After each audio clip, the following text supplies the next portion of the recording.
สำหรับสองตัวนี้เป็นพิเศษที่ว่าทั้งเป็นปัจจัยแห่งสัมมาทิฏฐิด้วยแล้วก็เป็นตัวนำเข้าสู่มรรคด้วยนะทีนี้ส่วนอีก5ตัวนั้นไม่ได้เป็นปัจจัยแห่งสัมมาทิฏฐิแต่ว่าเป็นตัวนำเข้าสู่มรรคได้ในแง่ที่อาจจะเป็นตัวกระตุ้นเป็นตัวช่วยให้เกิดความเอาจริงเอาจังหรือทำให้คิดก้าวหน้ามันก็เลยทำให้เดินทางเข้ามาสู่มรรคได้นี่5ตัวนี้คืออะไรเพิ่มเข้ามานะก็แสดงที่จริงนะมี7ตัวนะ7ตัวก็คือรวมปัจจัยสัมมาทิฏฐิ2ตัวนี้ด้วยสำหรับ2ตัวนี้ได้บอกแล้วว่าปรโตโคสะกับโยนิโสมนสิการนี่ปรโตโคสะเนี่ยมันเป็นพวกพูดเป็นกลางๆว่าปรโตโคสะหมายถึงที่ดีที่ถูกต้องนะเป็นปัจจัยสัมมาทิฏฐิพูดเป็นหลักการทีนี้ในแง่ที่ว่าจะมาเป็นตัวนำเข้ามรรคนี่ต้องตั้งใจเลยนั้นปรโตโคสะในแง่ที่ว่าเป็นตัวนำเข้าสู่มรรคเนี่ย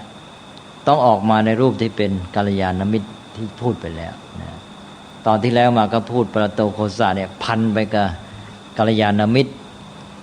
ก็คิดว่าแยกได้นะปรโตโคสะนี่เป็นตัวเสียงบอกจากผู้อื่นนะทีนี้เสียงบอกนี่จะมายังไงก็ต้องมีตัวผู้บอกตัวผู้บอกที่ตั้งใจบอกก็มาทำหน้าที่ด้วยเมตตาด้วยความปรารถนาดีนั่นแหละผู้ที่ทำหน้าที่อย่างนั้นเรียกว่ากัลยาณมิตรนี่ถ้าเราพูดถึงปัจจัยสัมมาทิฏฐิเราก็พูดแค่หลักการว่าปรโตโคสะที่ดีที่ถูกต้องแต่นี้ถ้ามานำเข้ามรรคนี่ต้องตั้งใจทำหน้าที่เลยใช่ไหมเพราะฉะนั้นเราก็เลยใช้คำว่ากัลยาณมิตรตกลงว่าในตัวนำเข้าสู่มรรคนี่นะก็ปรโตโคสะที่เป็นปัจจัยสัมมาทิฏฐิก็ไปชื่อใหม่ว่าเป็นกัลยาณมิตรตาความมีกัลยาณมิตรนะแต่ส่วนโยนิโสมนสิการก็คงเดิมเป็นปัจจัยภายในไปเป็นนี้2ตัวนี้ไปเป็นตัวหัวกับตัวท้ายในชุดนำเข้าสู่มรรคที่ว่ามี7ตัวเพิ่มอีก5ตัวก็เอาปรโตโคสะที่ว่าเป็นกัลยาณมิตรเนี่ยไปเป็นข้อที่1ใน7ข้อนั้นแล้วก็เอาโยนิโสมนสิการไปเป็นข้อสุดท้ายเป็นที่7แล้วก็เติมเข้ามาข้างใน5ข้อพอเติมเข้ามาครบ5ข้อเป็นชุด7เนี่ยเราก็เรียกซะว่าเป็นตัวนำเข้าสู่มรรคตัวนำเข้าสู่มรรคนี่ภาษาพระท่านเรียกว่าเป็นบุพนิมิตแห่งการเกิดขึ้นของมรรคบุพนิมิตก็แปลว่าอะไรแปลว่าเครื่องหมายนำหน้าสิ่งที่บอกให้รู้ว่าจะมีอะไรเกิดขึ้นนี่เขาเรียกว่าบุพนิมิตบุพภาแปลว่าก่อนนิมิตแปลว่าเครื่องหมายถ้าเป็นทางไม่ดีเราเรียกว่าลางใช่ไหมลางร้ายอันนี้แต่อันนี้เป็นลางดีลางดีเขาไม่ใช้ก็ต้องเรียกว่าเป็นเครื่องหมายบอกถึงการที่จะเกิดมีขึ้นของสิ่งที่จะตามมาบุพนิมิตบุพนิมิตแห่งการเกิดขึ้นของมรรคเนี่ยก็หมายความว่าก่อนมรรคจะเกิดขึ้นก็จะมีเจ้า7ตัวเนี่ยอย่างใดอย่างหนึ่งเกิดขึ้นพอเกิดขึ้นก็บอกให้รู้ว่าอ้อต่อไปมรรคจะมีแล้วนะทีนี้ถ้าเรียกอีกอย่างหนึ่งเราเรียกว่ามรรคนี่ก็คือศีลสมาธิปัญญาซึ่งเป็นระบบไตรสิกขาถ้าเรามองในแง่ไตรสิกขาเจ้า7ตัวนี้เราก็เรียกชื่อว่ารุ่งอรุณของการศึกษานะรุ่งอรุณก็บุพนิมิตนะมันก็เป็นความหมายคล้ายๆกันทีนี้เราไปดูหลักในพระพุทธพจน์เลยที่พระพุทธเจ้าตรัสไว้นะพระพุทธเจ้าตรัสไว้ในพระไตรปิฎกเล่ม19นะตอนต้นๆพอเริ่มก็มาด้วยเรื่องนี้เลยซึ่งหลักธรรม7ข้อเนี่ยแปลกที่ถูกมองข้ามไปหมดนะซึ่งสำคัญมากเรารู้ความสำคัญของมรรคแต่เราไม่ค่อยพูดถึงตัวนำเข้าสู่มรรคนะนี่เจ้า7ตัวนี้อย่างใดอย่างหนึ่งได้ทั้งนั้นเป็นตัวที่เกิดมีขึ้นก็เป็นเครื่องหมายบ่งบอกว่ามรรคจะตามมานี่พระพุทธเจ้าก็ตรัสไว้บอกว่าภิกษุทั้งหลายเหมือนอย่างว่าเมื่อพระอาทิตย์จะอุทัย ก็มีแสงเงินแสงทองหรือจะเรียกว่าแสงอรุณก็ได้ปรากฏขึ้นก่อนฉันใดธรรมที่ว่า7ข้อเนี่ยก็เป็นบุพนิมิตแห่งการเกิดขึ้นของมรรคฉันนั้นว่างั้นนะนี่ก็แสดงว่าธรรมะ7ข้อนี้เป็นเครื่องบ่งบอกการเกิดขึ้นของมรรคเป็นตัวนำเข้าสู่มรรคนะเหมือนอย่างกับเป็นแสงเงินแสงทองที่มีมาก่อนที่พระอาทิตย์จะอุทัยแสงเงินแสงทองนี้เราก็เรียกอีกอย่างหนึ่งว่าแสงอรุณใช่ไหมนี่7อย่างก็1ก็กัลยาณมิตรตาความเป็นผู้มีกัลยาณมิตรแล้วก็2ทีนี้ข้อ2นี่เติมเข้ามาแล้วนะที่ว่าอีก5ข้อ2นี้ก็เรียกเป็นภาษาบาลีว่าศีลสัมปทาอาจจะยากสักหน่อยชื่อบาลีไม่ต้องจำก็ได้เอาเป็นว่าความถึงพร้อมด้วยศีลนะถึงพร้อมด้วยศีลก็เคยพูดแล้วเนี่ยศีลก็คือที่เป็นผู้มีวินัยนั่นเองพูดภาษาปัจจุบันศีลก็คือความมีวินัยหรือการตั้งอยู่ในวินัยแล้วก็3ก็ฉันทสัมปทาความถึงพร้อมด้วยฉันทะฉันทะก็พูดไปแล้วนะฉันทะนี่อธิบายมาเยอะเลยเป็นตัวตรงข้ามกับตัณหาฉันทะก็ความใฝ่ดีใฝ่รู้และใฝ่ดีหรือใฝ่ศึกษาและใฝ่สร้างสรรค์ใฝ่รู้ใฝ่ดีใฝ่ศึกษาใฝ่สร้างสรรค์นะนี่ฉันทะแล้วต่อไปก็อัตตสัมปทาศัพท์นี้แปลกนะที่อื่นนี่แทบไม่มีเลยเพราะนั้นโดยทั่วไปจะไม่รู้จักธรรมะข้อนี้อัตตสัมปทาแปลว่าการทำตนให้ถึงพร้อมการทำตนให้ถึงพร้อมในอัตถกถาท่านอธิบายว่าได้แก่การทำจิตให้ถึงพร้อมแล้วเดี๋ยวจะอธิบายต่อไปทำตนให้ถึงพร้อมนี่จะพูดง่ายๆว่าจิตสำนึกในการฝึกตนแล้วต่อไปก็ทิฏฐิสัมปทาความถึงพร้อมในทิฏฐิหมายความว่ามีความเชื่อแนวความคิดการยึดถือหลักการที่ถูกต้องที่เอื้อต่อการเจริญปัญญาต่อไปหรือที่เอื้อต่อการพัฒนาชีวิตของตนแล้วต่อไปก็อัปปมาทสัมปทาแปลว่าความถึงพร้อมด้วยความไม่ประมาทก็คือการที่ดำเนินชีวิตโดยมีสติเป็นผู้ตื่นตัวทันต่อเหตุการณ์ไม่ปล่อยปละละเลยไม่เฉื่อยชาไม่ทอดทิ้งหน้าที่เป็นผู้ที่เห็นความสำคัญของการเวลานะมีความกระตือรือร้นเร่งรัด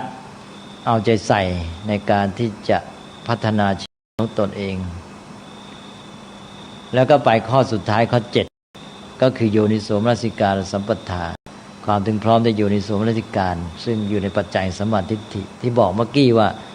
ปัจจัยสัมมาทิฏฐิมาเป็นข้อ1กับข้อ7หัวกับท้ายขบวนตรงกลางก็เติมเข้ามา5ข้อ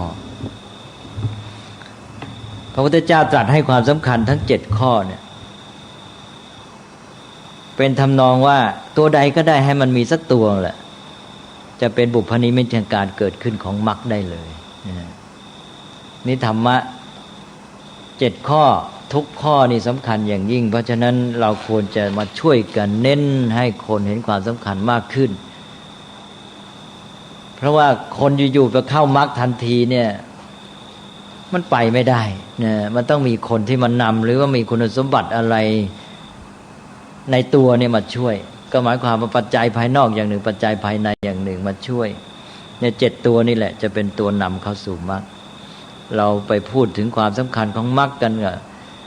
ก็ยอมรับว่ามรรคสำคัญแต่ทำไงจะเข้ามรรคได้นะเพราะฉะนั้นก็ต้องอาศัย7ตัวนี้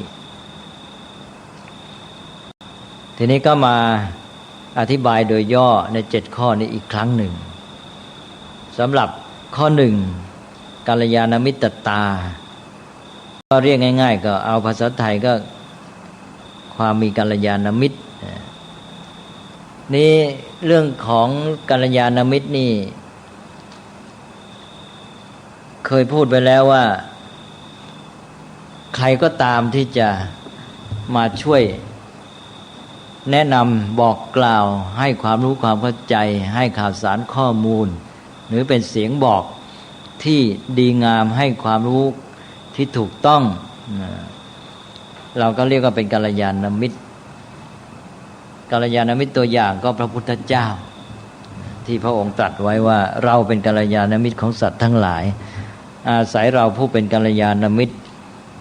สัตว์ทั้งหลายผู้มีความเกิดแก่เจ็บตายตกอยู่ใต้อำนาจของโศกะปริเทวะทุกขโทมนัสอุปาญาตก็พ้นจากทุกข์เหล่านั้นได้นี่นะนี่ก็ต่อจากนั้นก็มีพระภิกษุทั้งหลายพระสงฆ์เนี่ยมาทำหน้าที่อนุวัตตามพระพุทธเจ้าก็เท่ากับเป็นกัลยาณมิตรของประชาชนแล้วก็พ่อแม่ในครอบครัวแล้วก็ครูอาจารย์แล้วก็สื่อมวลชนแล้วก็ผู้บริหารสังคมประเทศชาติแล้วก็ทุกคนที่เป็นกัลยาณมิตรต่อกันนะอันนี้แม้แต่เรื่องของวัฒนธรรมต่างๆนี่ก็เป็นปรโตโคสะที่กัลยาณมิตรจะเอามาให้แก่กันซึ่งเราจะถ่ายทอดให้แก่กันโดยไม่รู้ตัวเช่นพ่อแม่ครูอาจารย์เนี่ยจะถ่ายทอดวัฒนธรรมนั้นโดยมากไม่ใช่ทั้งหมดนะโดยมากจะเป็นสิ่งที่สังคมได้ยอมรับแล้วก็เป็นประโยชน์ดีงามแต่บางครั้งวัฒนธรรมนั้นก็อาจจะมีข้อบกพร่องแล้วก็เมื่อยุคสมัยเปลี่ยนแปลงวัฒนธรรมนั้นก็อาจจะเกิดโทษได้เหมือนกันดังนั้น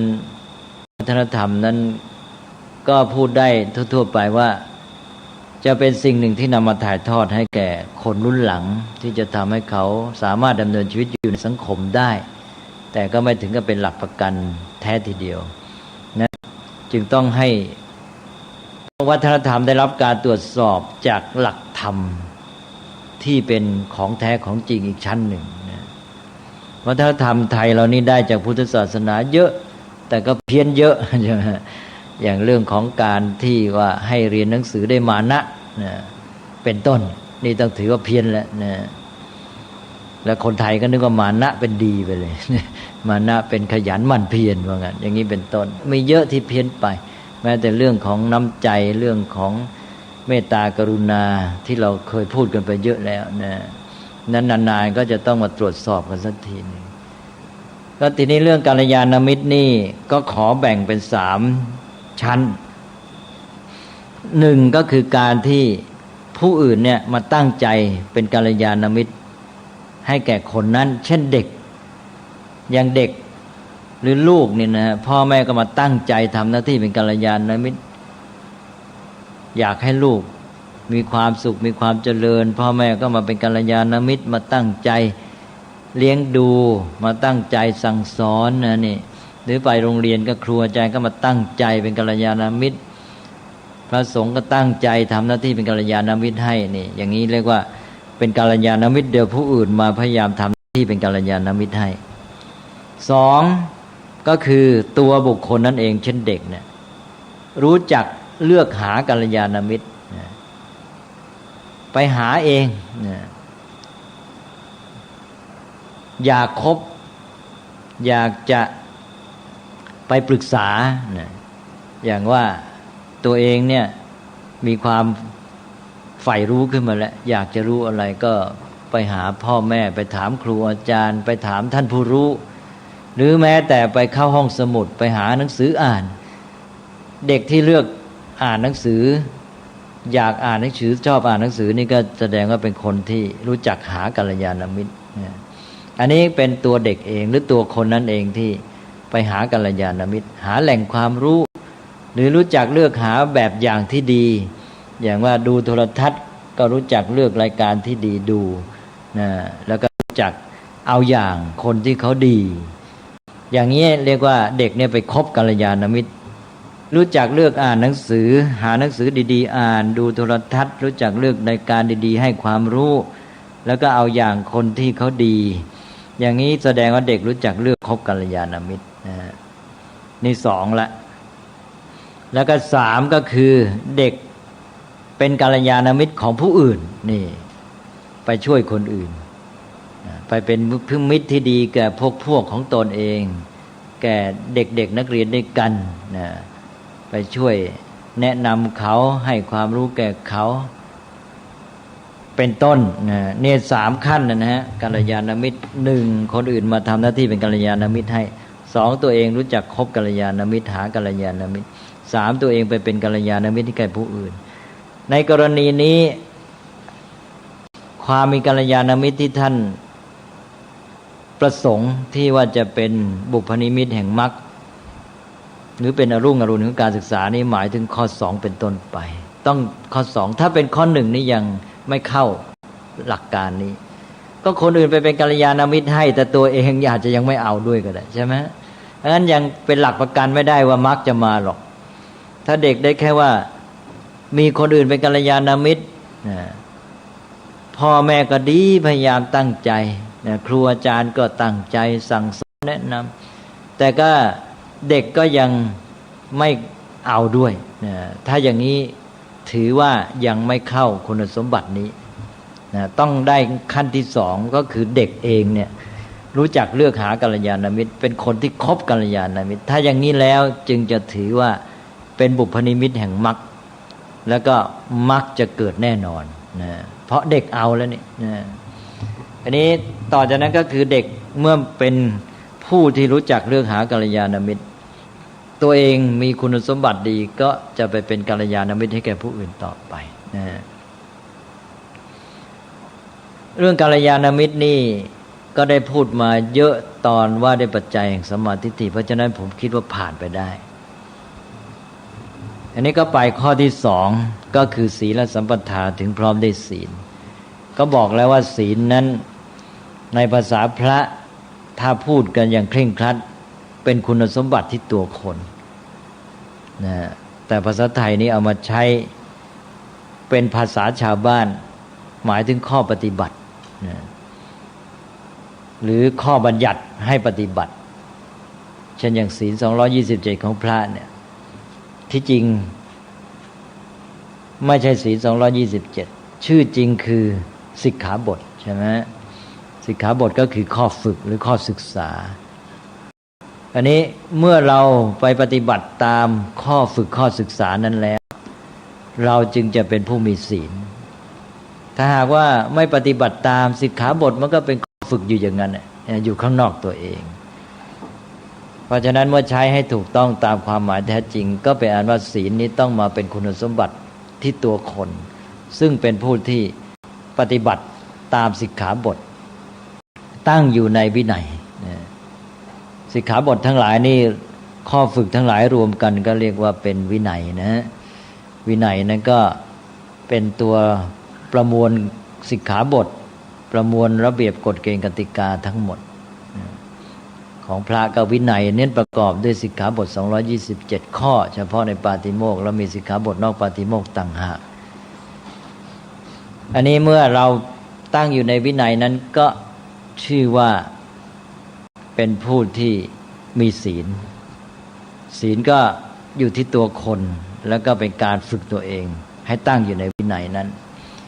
อันนี้วินัยศีลก็เป็นอันว่าคู่กันวินัยอยู่ข้างนอกศีลอยู่ในตัวคนนะอันนี้ถ้ามันยังเป็นวินัยเป็นสิกขาบทเป็นข้อฝึกอยู่มันก็ยังไม่เข้าเป็นองค์บุพนิมิตของมรรคใช่ไหมต้องเด็ก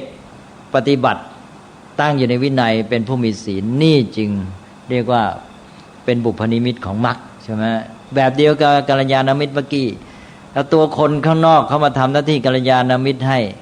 เขามาสั่งสอนมาแนะนำแต่เด็กยังไม่เอายังใช้ไม่ได้ยังไม่เป็นบุพนิมิตของมรรคต้องเด็กเอาเป็นผู้คบกัลยาณมิตรข้อ2ก็เช่นเดียวกันเป็นวินัยเป็นสิกขาบทอยู่ข้างนอกเด็กยังไม่เอาเนี่ยมันก็ยังไม่ได้บุพนิมิตของมรรคต้องเด็กเอาก็เกิดเป็นศีลขึ้นมานะเอาละนี่ก็ทีนี้เราไปมองดูวินัยกันอีกทีหนึ่งวินัยเนี่ยบอกแล้วว่าเป็นประมวลสิกขาบทนะก็เป็นพวกหนึ่งก็คือการจัดวางระบบนะ การจัดระเบียบชีวิตว่าเราจะอยู่กันยังไงจะตื่นนอนเมื่อไรไปรับประทานข้าวเวลาไหนไปโรงเรียนเวลาไหนนะการจัดวางระบบทีนี้เพื่อจะให้มันจดจำได้ง่ายแล้วมีข้อมายืนยันเป็นหลักฐานอ้างอิงเป็นต้นจำได้ง่ายก็เลยมาเขียนขึ้นตกลงกันจัดวางยังไงก็มาเขียนขึ้นเป็นข้อกำหนดนะนี่ก็เป็นวินัยเหมือนกันตกลงว่าวินัยสองความหมายแล้วนะหนึ่งการจัดวางระเบียบระบบความเป็นอยู่ระบบสังคมกิจการสังคมจะเอายังไงจะอยู่กันยังไงอย่างนี้นะการจัดวางนี้ก็เรียกว่าวินัยสองก็ตัวข้อกำหนดที่มาเขียนมาวางกันขึ้นสำหรับหมายรู้สำหรับเป็นหลักฐานอ้างอิงสำหรับจดจำได้ว่าให้เอาอย่างนี้นะจัดวางอย่างนี้นี่ก็เรียกว่าวินัยในความหมายที่สองสามการฝึกให้คนหรือควบคุมดูแลให้คนเนี่ยปฏิบัติไปตามนี้ไปตามข้อกำหนดกฎเกณฑ์ระเบียบที่วางไว้แล้วนี่ก็เรียกว่าวินัยตกลงได้สามความหมายแล้วนะวินัยความหมายที่หนึ่งก็ตัวการจัดวางระบบระเบียบสองก็คือข้อกำหนดมาเทียบได้คำว่ากฎหมายใช่ไหมอย่างกฎหมายนี่ก็เป็นวินัยในความหมายที่สองและสามการดูแลการฝึกคนให้ปฏิบัติได้ตามระเบียบข้อกำหนดนั้นอันนี้ได้แก่อะไรได้แก่การปกครองถูกไหมเพราะนั้นวินัยนี่ความหมายกว้างการปกครองกับกฎหมายนี่คู่กันนะคนจะปกครองได้ก็ต้องมีกฎเกณฑ์กติกากฎหมายเป็นเครื่องมือใช่ไหมกฎหมายมีไว้เรามาดูแลคนให้ปฏิบัติตามควบคุมจะให้เป็นไปตามนั้นฝึกคนให้ปฏิบัติตามนั้นก็เรียกว่าเป็นการปกครองก็เป็นวินัยเนี่ยต้องใช้กฎหมายใช่ไหมวินัยการปกครองก็อาศัยกฎหมายใช้กฎหมายเป็นเครื่องมือการปกครองที่พระพุทธเจ้าต้องการก็คือการปกครองโดยฝึกคนหรือช่วยคนให้ฝึกโดยใช้กฎหมายเป็นเครื่องมือฝึกทำให้คนได้ฝึกฝนพัฒนาตนมองกฎหมายนี่เป็นเครื่องมือฝึกตัวจะได้ไม่รู้สึกว่าบังคับบีบคั้นกันก็ต้องมีความรู้เข้าใจว่ากฎหมายนี่บัญญัติเพื่ออะไรเพื่อประโยชน์ร่วมกันเพื่อความอยู่ดีเพื่อชีวิตที่ดีงามสังคมดีงามนะแล้วก็เมื่อเห็นคุณค่าประโยชน์แล้วตั้งใจปฏิบัติตามเป็นการฝึกคนก็จะมีใจยินดีมีความสุขสุขภาพจิตดีแต่ถ้าการปกครองเป็นการบังคับคนให้ปฏิบัติตามกฎหมายนะถ้าอย่างนี้แล้วสุขภาพจิตเสียและจะเกิดความรู้สึกขัดแย้งในใจอาจจะเป็นปฏิปักษ์คิดจะละเมิดอยู่เรื่อยการปกครองแบบนี้จะใช้อำนาจต้องบังคับกันใช่ก็ต้องเน้นการลงโทษนี่ในพุทธศาสนานี่ท่านให้มองวินัยนี่เป็นเครื่องฝึกนั้นก็การปกครองก็จะเป็นเครื่องมือของการศึกษาก็คือเป็นการที่ว่าดูแลให้เขาได้ฝึกตนพัฒนาตนเองขึ้นไปการปกครองที่ดีในความหมายพุทธศาสนาเป็นการที่ช่วยให้คนฝึกฝนพัฒนาตนถ้าการปกครองกลายเป็นการบังคับควบคุมใช้อำนาจก็แสดงว่าเป็นการปกครองที่ไม่ได้ผลดีไม่ตรงตามความหมายในพุทธศาสนานะฮะอันนี้ปัจจุบันนี้เราจะเห็นว่าการปกครองนั้นอาจจะมาเน้นในแง่ของการใช้อำนาจมากเอาละครับแปลว่านี่คือวินัยนะได้ความหมาย3อย่างทีนี้วินัยนี่เพื่อจะให้มองเห็นว่ามันเป็นเรื่องที่ดีงามมีปัญญาเข้าใจแล้วจะได้ฝึกตนเองต้องมองวินัยว่าไม่ใช่การบังคับนะวินัยก็เป็นเครื่องฝึกคนอย่างที่ว่าแล้วนอกจากเป็นเครื่องฝึกคนแล้วมันมีความหมายลึกลงไปอีกก็คือว่ามันเป็นเครื่องจัดสรรโอกาสวินัยนี่เป็นเครื่องจัดสรรโอกาสนะทำไมจึงว่าเป็นเครื่องจัดสรรโอกาสยกตัวอย่างบ่อยๆเอาง่ายๆในบ้านของเราหรือในที่อยู่ในศาลาเนี่ยลองไม่มีวินัยนะไม่มีการจัดวางระเบียบระบบไม่ว่าคนก็ตามสิ่งของวัตถุก็ตามยกตัวอย่างเก้าอี้นะโต๊ะเป็นต้นเราไม่จัดระเบียบระบบโดยมีความมุ่งหมายตั้งทิ้งเกะกะไปหมดนะสมมติว่ามีเก้าอี้สัก25ตัวนี่เกะกะไปหมดนะไม่มีความมุ่งหมายว่ามันจะอยู่ที่ไหนไม่มีการจัดระเบียบระบบ ต็มไปหมดนี่เราจะทำอะไรไม่สะดวกเลยในศาลานี้แค่เดินออกไปจะเดินจากนี่ไปถึงประตูนี่เตะโดนชนเก้าอี้กว่าจะไปถึงประตูได้นี่เจ็บด้วยแล้วก็เสียเวลาด้วยนะหลายนาทีกว่าจะไปถึงทีนี้ถ้าเราจัดระเบียบระบบเราก็รู้ความมุ่งหมายว่าเราจะให้อยู่ดีตรงนี้เป็นช่องว่างที่จะทำงานอย่างนั้นงี้นะเก้าอี้นี่มาอยู่ที่นี่คนจะได้นั่งได้สะดวกอะไรเงี้ยมีความมุ่งหมายเกิดขึ้นแล้วก็จัดระเบียบระบบให้สนองความมุ่งหมายนั้นตอนนี้เรารู้เลยว่าไอ้ส่วนนี้เป็นทางเดินจะต้องไปที่ประตูเราก็ไม่วาง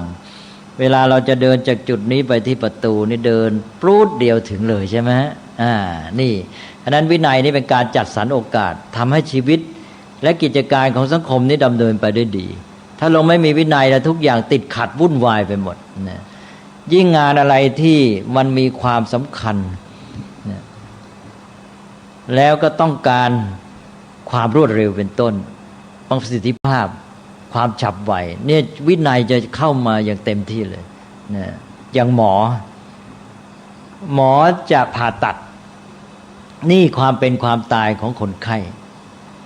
ถ้าทำอะไรเสียเวลานิดเดียวนี่อาจจะไม่ทันการใช่ไหมเพราะฉะนั้นเขาจะต้องมีการวางวินัยกันอย่างละเอียดถี่ถ้วนเลยนะเช่นว่าพยาบาลที่ส่งเครื่องมือให้หมอจะต้องมีลำดับแน่นอนเลยจนกระทั่งว่าหมอนี่ไม่ต้องดูพอใช้อันนี้เสร็จอันนั้นต่อใช่ไหมถ้าลองส่งเครื่องมือผิดนี่ไม่แน่นะคนไข้จะตายเลยก็ได้ใช่ไหมเพราะนั้นวินัยนี่คือการจัดระเบียบระบบเพื่อให้การทำกิจการงานนั้นได้สำเร็จผลได้ดีคือการจัดสรรโอกาสเพราะนั้นสำคัญอย่างยิ่งเนี่ยเราจะเห็นได้ในกรณีของหมอผ่าตัดซึ่งทุกอย่างจะต้องเป็นไปตามระเบียบที่วางไว้อย่างแน่นอนและฉับไวแล้วมัวไปวางเครื่องมือไว้20 ชิ้น เต็มไปหมดพอหมอจะเอานะหยิบเลือกดูกว่าจะได้พอดีคนไข้ตายเพราะฉะนั้นสำคัญมากวินัยหรืออย่างทหารไปรบใช่ไหมเราไม่มีวินัยสิอาจจะพาให้กองทัพทั้งกองนั้นถึงกับความพินาศตายกันเป็นร้อยเป็นพันเลยเพราะนั้นยิ่งสิ่งที่ทำนี้ต้องการความฉับไวความแม่นยำนี่วินัยยิ่งต้องเข้ามาเพราะนั้นในสังคมทั้งหมดก็เช่นเดียวกันถ้าอะไรต่ออะไรไม่เป็นระเบียบและสายวุ่นวายไปหมดนี่กิจการอะไรต่ออะไรทำไม่สำเร็จไม่เป็นไปได้ดีเนี่ยก็แค่ในท้องถนนนี่ไม่มีวินัยเนี่ยการจัดระบบระเบียบในการเดินรถไม่ดีหนึ่งเราต้องมีไฟแดงไฟเขียวก็เพราะว่าต้องการวินัยเมื่อมีวินัยปั๊บเกิดโอกาสเลยใช่ไหมถ้าไม่งั้นรถมี50,000 คันหรือ1,000 คันนี่ไปไม่ได้สักคันหนึ่งติดหมดพอจัดมีวินัยขึ้นมาให้มีไฟเขียวไฟแดงฝ่ายไหนหยุดฝ่ายไหนไปมันก็ไปได้เลยนะเพราะนั้นการจัดวินัยก็ทำให้เกิดโอกาสในการที่กิจการของชีวิตและสังคมจะดำเนินไปได้นะอันนี้ถ้ายิ่งมีวินัยดีในท้องถนนนี่แทนที่รถจะติดนะหรือติดแทนที่จะติดมากไปไม่ได้เลยมันก็ยังมีทางไปได้นั้นวินัยนี้จะช่วยสังคมเป็นอย่างมากสังคมไหนไม่มีวินัยสังคมนั้นจะติดขัดอะไรต่ออะไรจะไม่คล่องตัวไม่เป็นไปได้ดีหรือวินัยที่มองออกไปให้เห็นกว้างขึ้นก็ความระสำระสายในสังคมถ้าคนไม่ประพฤติตามหลักนะในการเป็นอยู่ร่วมกันให้ดีละเมิดต่อชีวิตทรัพย์สินกันไปไหนก็ไม่ปลอดภัยนะคนก็เกิดความหวาดระแวงแหละนะจะไปถนนนั้นนะถิ่นนี้ไม่ได้นะมีโจรผู้ร้ายเยอะเกิดมีกิจการต้องทำธุระต้องทำไม่กล้าไปซะแล้วเสียงานเสียการหรือว่าไปได้เฉพาะในเวลากลางวันกลางคืนไปไม่ได้เอาอีกก็ทำให้เกิดความติดขัดในสังคมนี้ถ้าหากว่ามีวินัยดีคนตั้งใจประพฤติตามกติกาสังคมนะก็อยู่ในความเป็นระเบียบเรียบร้อยดำเนินกิจการอะไรไปได้ดีหมดนะจะไปไหนธุระที่ถนนไหนเวลาไหนไปได้หมด กลางค่ำกลางคืนไม่ต้องกลัวอย่างนี้สังคมอยู่กันร่มเย็นเป็นสุขกิจการดำเนินไปได้ดีนี่ถ้ามันเกิดความติดขัดอย่างที่ว่าถิ่นนี้ไปไม่ได้นะหรือไปไม่ได้เวลานั้นธุรกิจการเสียนะเศรษฐกิจก็ไม่เจริญงอกงามเกิดความเสียหายกับเศรษฐกิจทันทีเลยใช่ไหมเพราะนั้นนี่แหละวินัยเนี่ยคือการจัดสรรโอกาสที่เรามีวินัยขึ้นก็เพื่อจัดสรรโอกาสนี้เพราะฉะนั้นวินัยเป็นเบื้องต้นเลยชีวิตของคนสังคมเนี่ยจะดำเนินไปได้ดีต้องวางฐานนี่ก่อนจัดอันนี้ให้ดีจัดสรรโอกาสสภาพความสัมพันธ์ในสังคมเนี่ยหรือว่าระเบียบชีวิตของตัวเองเนี่ยให้มันดีซะก่อนพอได้อันนี้แล้วโอกาสเกิดขึ้นทีนี้แหละการพัฒนาชีวิตการดำเนินกิจการเป็นไปได้เพราะนั้นท่านจึงวางเรื่องศีลไว้เป็นข้อที่สองใช่ไหมต้องอยู่ตอนต้นๆแล้วถ้ามองในแง่หนึ่งมันจะเริ่มจากนอกเข้ามาที่ข้างในเรื่อยกัลยาณมิตรนั่นเกี่ยวข้องกับผู้อื่นนะอยู่ข้างนอกตัวเราเนี่ยเราไปมีความสัมพันธ์ที่ดีกับเพื่อนมนุษย์นะเราได้ประโยชน์จากเขากัลยาณมิตรเนี่ยได้ประโยชน์จากคนอื่นสามารถเอาประโยชน์จากเพื่อนมนุษย์จากสิ่งแวดล้อมได้คนไหนนี่ไม่รู้จักเลือกหากัลยาณมิตรนี่เป็นคนที่สูญเสียโอกาสของตนเองคืออยู่ในสังคมนี่แทนที่จะได้ประโยชน์จากสังคมจากสิ่งแวดล้อมจากผู้คนอื่นไม่ได้ประโยชน์ใช่ไหมคนที่รู้จักเลือกคบหากัลยาณมิตรก็ได้ข่าวสารข้อมูลความรู้ได้ตัวอย่างที่ดีนี่เป็นคนที่รู้จักเอาประโยชน์จากสังคมจากเพื่อนมนุษย์จากสิ่งแวดล้อมอยู่ข้างนอกก่อนแล้วกัลยาณมิตรนี่พอมาถึงศีลนี่มาอยู่ที่ตัวแล้วก็คือรู้จักดำเนินชีวิตในความสัมพันธ์กับสิ่งแวดล้อมให้ดีก็จะเป็นการจัดสรรโอกาสอย่างที่ว่านะชีวิตตัวเองมีวินัยไหมรู้จักจัดเวลาเป็นไหมนะอย่างนี้เป็นต้นพอจัดเวลาเป็นปั๊บ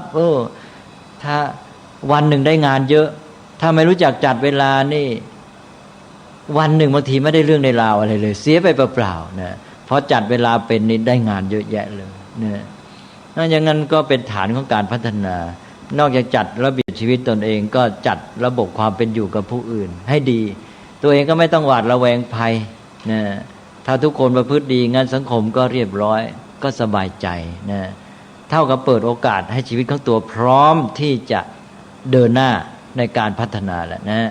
เอาแล้วนะจากกัลยาณมิตรที่อยู่ข้างนอกเอาประโยชน์จากเขาแล้วเอาประโยชน์จากสิ่งแวดล้อมมาที่ตัวเองจัดระบบชีวิตของตัวเองกายวาจานี่ให้ดีซะระบบความสัมพันธ์แม้แต่การคบหากับผู้อื่นถ้าเรามีพฤติกรรมกายวาจาที่ดีคนอื่นเขาก็อยากจะมาเกี่ยวข้องอยากจะมาสัมพันธ์อยากจะมาช่วยเหลือเอื้อเฟื้อถ้าเราเป็นคนที่ไม่มีศีลนะคนอื่นเขาไม่กล้าเขาไม่ไว้ใจเขาไม่แน่ใจอย่างน้อยเขาก็หลีกไปก่อนละใช่ไหมเราก็เลยไม่ได้ประโยชน์เพราะนั้นเอาละครับศีลนี่เข้ามาที่ตัวแล้วนะแต่ยังอยู่ด้านกายวาจายังอยู่เรียกว่าด้านนอกแต่เป็นการเตรียมพื้นฐานการจัดสรรโอกาสชีวิตไว้แล้วเพราะฉะนั้นต้องมีอันนี้เชื่อทั้งชีวิตและสังคมไปได้ดีวินัยจึงเป็นการจัดสรรโอกาสนะอันนี้คนที่เข้าใจความมุ่งหมายของวินัยอย่างนี้แล้วก็จะมีความยินดีมีความพอใจเต็มใจมากขึ้นในการปฏิบัติตามวินัยอย่างน้อยมองเห็นว่าแม้มันไม่ได้อย่างใจก็ยังมองว่านี่เป็นเครื่องฝึกตัวเองนะก็พอมองว่าเป็นเครื่องฝึกก็มีความเต็มใจที่จะทำแล้วตัวเองก็รู้สึกว่าได้ก็มีความสุขแล้วต่อไปวินัยพอเราประพฤติไปจนชินนะเราไม่รู้มีความรู้สึกที่จะต้องฝึกตัวเองเราจะมองแต่เพียงว่ามันเป็นเครื่องหมายรู้ร่วมกันในการอยู่ร่วมสังคมในการที่จะอยู่ร่วมกันมันก็ต้องมีเครื่องหมายรู้ว่าเราจะทำไงกันเมื่อไรเวลาไหนทำกันอย่างไรแล้วสังคมมันจึงจะอยู่ร่วมกันได้ดีฉะนั้นคนที่มีปัญญารู้เข้าใจความมุ่งหมายของวินัยหรือกฎหมายอย่างนี้แล้วสบายกฎหมายนี่ถ้าว่าไปลองตีความกฎข้อกำหนดหมายที่ให้หมายรู้กันก็ไม่ได้มีความหมายเป็นเครื่องบังคับอะไรเป็นข้อกำหนดที่หมายรู้กันว่าเอางี้นะเราอยู่ร่วมกันในสังคมเอางี้นะนี่คือผู้ที่เป็นอารยชนพัฒนาแล้วจะมองกฎหมายหมายถึงกฎหมายที่วางไว้ได้ดีนะอย่าไปเอากฎหมายร้ายนะถ้ากฎหมายเนี่ยตั้งมาได้เจตนาไม่ดีไม่บริสุทธิ์ไม่มีปัญญาเราก็ต้องแก้ไข ทีนี้กฎหมายที่ดีเนี่ยมันจะเป็นกฎหมายประเภทที่เป็นข้อกำหนดสำหรับกฎหมายรู้ร่วมกันว่าเราอยู่ร่วมกันจะเอายังไงเพื่อจะให้เกิดโอกาสในการมีชีวิตและทำกิจการงานอย่างที่ว่าไปแล้วดังนั้นพระอรหันต์ก็ต้องมีวินัยก็ต้องมีกติกาเพราะว่าคนตั้งแต่2 คนขึ้นไปนี่เวลามาอยู่ร่วมกันแล้วถ้าไม่มีกติกาข้อกำหนดแล้วมันจะทำให้กิจการไม่ดำเนินไปได้ดีนะยังอยู่2 คนก็ต้องตกลงกันว่าเราจะมารับประทานอาหารกันเวลาไหนใช่ไหมถ้าเราจะอยู่ด้วยกันนี่ถ้าไม่มีข้อกำหนดไม่มีกติกาวางไว้ก็ยุ่งสิเดี๋ยวคนนั้นมารอคนนี้ยังไม่มาเดี๋ยวไปตามคนโน้นไปไหนกันวันหนึ่งไม่ได้ทำอะไรนั่นตั้งแต่2 คนขึ้นไปแม้แต่เป็นพระอรหันต์ก็ต้องมีกติกาคือต้องมีวินัยก็เพื่อเป็นเครื่องหมายรู้ร่วมกันในการที่ว่าเราอยู่ร่วมกันเราจะทำกิจการกันยังไงเมื่อไรอย่างไรใช่ไหมเพราะนั้นจึงยกตัวอย่างบ่อยๆอย่างพระอรหันต์มาอยู่ร่วมกันปั๊บสมมติว่า10 องค์ก็ต้องมีกติกาในการอยู่ร่วมกันแล้วนะเอานะเรานะ6:15 ออกบิณฑบาตเอาอย่างนี้ใช่ไหมถ้าไม่มีกติกากำหนดเป็นวินัยไว้ยุ่งเลยนะรอกันอยู่นั่นแหละก็พอตกลงไว้แล้ว6:15 ออกก็ไปกันแหละนะเวลากลับมาแล้วนะพร้อมแล้วมาฉันประมาณ7:00สมมติว่าอย่างนั้นแล้วเสร็จแล้วก็ทำโน่นทำนี่นะเวลาต่างองค์ต่างไปอยู่ในที่ของตัวแล้วนะอยู่กันมากๆเกิดมีเหตุการณ์อะไรขึ้นใช้ตีละครั้งนะตีละครั้งถ้าตี3 ครั้งหมายความว่าให้มาประชุมกันมีญาติโยมมาหรืออย่างนี้นะ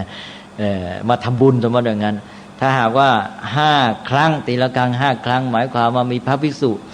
องค์หนึ่งอาพาธให้มาช่วยกันหน่อยหรืออะไรอย่างนี้นะหรือว่ามีตีอะไรกี่ครั้งหมายถึงว่ามีเหตุร้ายเกิดขึ้นต้องให้มาประชุมกันรีบด่วนเพื่อแก้ปัญหาตีเท่านั้นครั้งหมายความว่ามาทำวัดสวดมนต์อะไรอย่างนี้นะฮะเนี่ยกติกาสำหรับเป็นวินัยเนี่ยสำหรับหมายรู้เท่านั้นเองเพื่อจะให้ชีวิตความเป็นอยู่ร่วมกันนั้นมันได้ผลดีใช่ไหมดังนั้นมันจะไม่มีความหมายเป็นการบังคับหรือเป็นการฝืนใจหรือแม้แต่ต้องฝึกเลยนะแต่ถ้าคนที่ยังไม่คุ้นนี่ก็อาจจะต้องฝึกนี่ถ้าคนไม่เข้าใจความมุ่งหมายเลยจะมองไอ้พวกกติกาวินัยกฎหมายเนี่ยเป็นเครื่องบังคับไปเลยใช่ไหมเพราะมันไม่ได้อย่างใจก็นี่ก็เป็นเรื่องของการมองความหมายของวินัย3 ขั้น1คนที่ไม่มีปัญญาเอาแต่ใจตนอยู่ด้วยตัณหามองเป็นเครื่องบังคับ2คนที่มีปัญญาเข้าใจความมุ่งหมายแต่ว่ายังพัฒนาตนไม่ได้เต็มที่จิตใจของตนยังอยากจะได้อย่างใจอยู่แต่ว่ารู้เข้าใจว่ามันเป็นประโยชน์สิ่งที่ควรจะทำก็จะฝึกตนเองมองเป็นเครื่องฝึก3ก็หมายถึงคนที่พัฒนาตนดีแล้วไม่มีอะไรที่จะต้องตามใจตนเองนะเอาแต่ปัญญาเข้าว่าเห็นว่าสิ่งนี้ดีชอบด้วยเหตุผลก็ปฏิบัติก็มองวินัยเป็นเครื่องหมายรู้ว่าเอาอย่างนี้อย่างนี้นะนี่แหละพระอรหันต์ก็จะอยู่ด้วยความเข้าใจแบบที่3มองวินัยในความหมายที่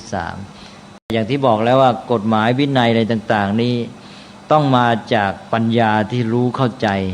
ความจริงเห็นคุณค่าประโยชน์ความมุ่งหมายในการที่ว่าเราจะวางวินัยทำไม2ก็มีเจตนาบริสุทธิ์มุ่งเพื่อประโยชน์ร่วมกันเพื่อความดีงามร่วมกันแล้วก็วางไว้ถ้าเป็นกฎหมายวินัยที่วางจากจิตใจไม่บริสุทธิ์เจตนาร้ายเพื่อเอาประโยชน์กับตนเองหรือกลั่นแกล้งผู้อื่นอย่างนี้ใช้ไม่ได้แล้วก็หรือแม้มีเจตนาดีแต่ปัญญาไม่พอไม่รู้เข้าใจความจริงวางผิดวางถูกก็ไม่ได้เพราะฉะนั้นจะต้องระวังเหมือนกันต้องคอยตรวจสอบกฎหมายเหล่านี้หรือกติกาเหล่านี้เพื่อจะให้ได้ผลสมบูรณ์คือเกิดจากความจริงแท้ทั่วตลอดและเกิดจากเจตนาที่บริสุทธิ์นะฮะก็ไปอ่านว่านี่เป็นเรื่องของศีลเมื่อเราได้วินัยด้วยปัญญาเข้าใจอย่างนี้แล้วอย่างน้อยก็มองเป็นเครื่องฝึกเราก็ฝึกตัวเองให้ปฏิบัติตามเราก็เป็นผู้มีศีลผู้มีศีลถ้าคนในสังคมศีลโดยทั่วกันก็วินัยของสังคมก็เป็นไปได้ดีกฎหมายกติกาเป็นดีสังคมเรียบร้อยชีวิตของแต่ละคนก็มีโอกาสที่จะพัฒนา กิจการของสังคมก็จะมีโอกาสที่ดำเนินไปได้ดีๆนี่เรียกว่าฐานดีแล้วนะแล้วทีนี้ก็ก้าวไปสู่ข้างในแล้วต่อไปคุณสมบัติข้อที่3นี่จะเข้าในตัวแล้วพระพุทธเจ้าตรัสไว้นี่เป็นลำดับหมดเลยนะเอาแล้วครับวันนี้3 ทุ่มเกือบครึ่งนะเพิ่งได้แค่2 ข้อนะพูดเยินเรื่อยๆนะเอาละครับก็ไว้ค่อยต่อข้อ3 4 5 6แล้วก็ข้อ7ก็พูดกันไปแล้วก็ไปขมวดท้ายอีกทีมีอะไรสงสัยไหมครับสำหรับวันนี้เคยได้ยินมาก่อนไหมเรื่องบุพนิมิตของมรรคนะฮะยังที่จริงก็เขียนออกมาหลายเล่มแหละพยายามเน้นเรื่องนี้มาหลายปีนะในพวกหนังสือที่เกี่ยวกับการศึกษาหรือแม้แต่ทั่วๆไปอย่างแสงเงินแสงทองของชีวิตที่ดีงามรุ่งอรุณของการศึกษาแล้วก็ไปอยู่ในเล่มเกี่ยวกับการศึกษาโดยตรงเพราะว่าถ้าไม่เอาใจใส่เรื่องบุพนิมิตของมรรคหรือรุ่งอรุณของการศึกษาเนี่ยจะทำให้คนเข้าถึงธรรมยากนะอยู่ๆก็ไปเริ่มมรรคเลยก็เราก็บอกแล้วว่ายอมรับว่ามรรคดีจำเป็นแล้วทำไงจะให้คนมาเข้ามรรคเราไม่พูดสักทีนะอยู่ๆจะให้เขามาเข้ามรรคได้ยังไงนะอันนั้นพระพุทธเจ้าท่านพระองค์ไม่ได้ทรงมองข้ามสิ่งเหล่านี้ตรัสไว้แต่ว่าชาวพุทธเองเนี่ยมองข้ามไปเองไม่เอาใจใส่นะหรืออย่างน้อยก็คือไม่ได้ศึกษาธรรมะเป็นระบบจะเป็นเรื่องที่คุณบอกคือการสอนตั้งแต่เล็กจนโตนะการสอนหยิบธรรมะแต่ละตัวเนี่ยมาให้เด็กเรียนแล้วไม่มีการเอาธรรมะนี่มารวมเข้าไปหมด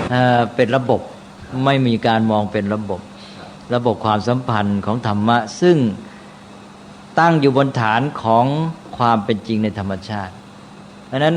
ธรรมะเป็นระบบสิเพราะว่าตัวธรรมชาติความเป็นจริงในธรรมชาตินี่มันเป็นระบบความสัมพันธ์ของมันใช่ไหมธรรมะก็เอาความจริงในระบบของธรรมชาตินั้นมาเอามาใช้ประโยชน์เอามาสอนเอามาพูดกันแล้วก็ให้คนปฏิบัติเพื่อจะได้ประโยชน์จากระบบความเป็นจริงในธรรมชาติต้องให้มองเห็นภาพความจริงที่สัมพันธ์กันอย่างนี้ที่เรียนที่ศึกษาส่วนใหญ่ก็จะหยิบมาครูบาอาจารย์บางท่านก็จะหยิบมาแต่ละเรื่องเป็นหัวข้อเป็นหมวดไปนะโดยไม่ได้รู้ว่าหมวดไหนมันมายังไงมันตั้งอยู่ที่ไหนในระบบนี้ใช่ไหมไม่ทราบว่าเกิดเจ้านี่มีตรัสถึงเรื่องแสงเงินแสงทองนี่ก็เยอะนะ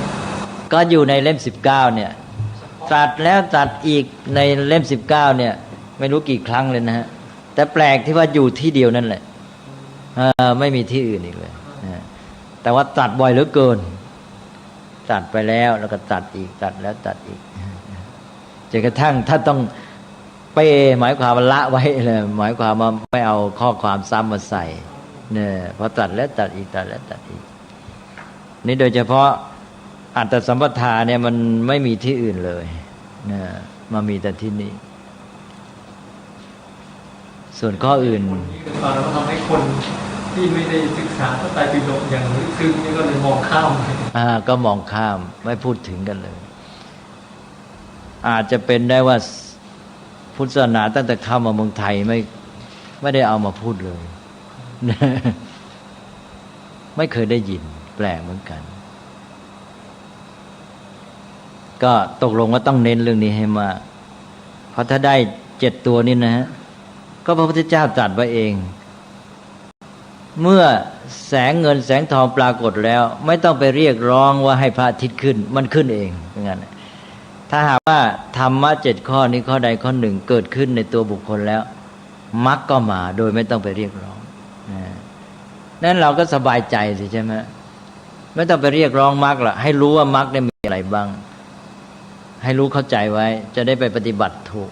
แต่ข้อที่ต้องทำก็คือเจ้า7 ตัวนี้ทำเจ้า7 ตัวนี้แล้วมีขึ้นมาแล้วมรรคจะตามมาเองใช่ไหม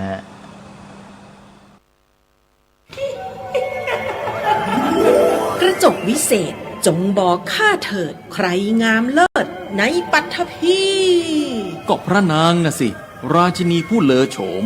ดูสิตั้งแต่ท่านพาชาวประชางดเผาป่าและขยะในครัวเรือนชาวไร่ชาวนาก็งดเผาตอสั่งข้าวฟางข้าวหันไปไถกลบทำปุ๋ยหมักแปรรูปเป็นอาหารสัตว์หรือเอาไปอัดเป็นก้อนแทนอากาศก็ดีไม่มีฝุ่น PM 2.5 คอยกวนใจหน้าตาท่านก็สดใสผิวพรรณผุดผ่องเป็นที่สุดพะยะค่ะ ต้องแบบนี้สิเจ้าพูดถูกใจข้ายิ่งนักเพราะทุกการเผานั่นคือการสะสมฝุ่นแต่ถ้าทุกคนร่วมใจกันหยุดเผาเราก็จะมีแต่อากาศบริสุทธิ์ไว้หายใจห่างไกลมะเร็งปอดสุขภาพก็ดีมันคือที่สุดแล้วราชินีจงเป็นอมตะราชินีจงเป็นอมตะข้าขอบูชาท่านพะยะค่ะไปเอาธูปมาแต่ไม่ต้องจุดแล้วนะเดี๋ยวนี้ข้าเปลี่ยนมาใช้ธูปไฟฟ้าแล้วมันจึ้งมากไม่มีฝุ่นเลย wow. คุณภาพอากาศดีด้วยการร่วมมือของทุกภาคส่วนปรารถนาดีจากสำนักงานประชาสัมพันธ์ที่ 3 กรมประชาสัมพันธ์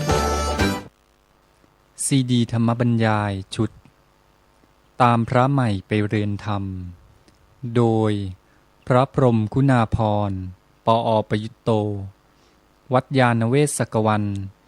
ตำบลบางกระทึกอำเภอสามพรานจังหวัดนครปฐมบรรยายแก่พระนวกะรุ่นพรรษา 2539 ตอนที่ 49 แสงอรุณยืนยันการขึ้นมาของดวงอาทิตย์แล้วอะไรเป็นบุพนิมิตของการเข้าสู่วิถีชีวิตที่ดีงามตอนที่ 2 เดี๋ยวก่อนเอาให้แน่นอนมาคุยกันต่อได้พูดในเรื่องบุพนิมิตแห่งมรรคมาได้2ข้อ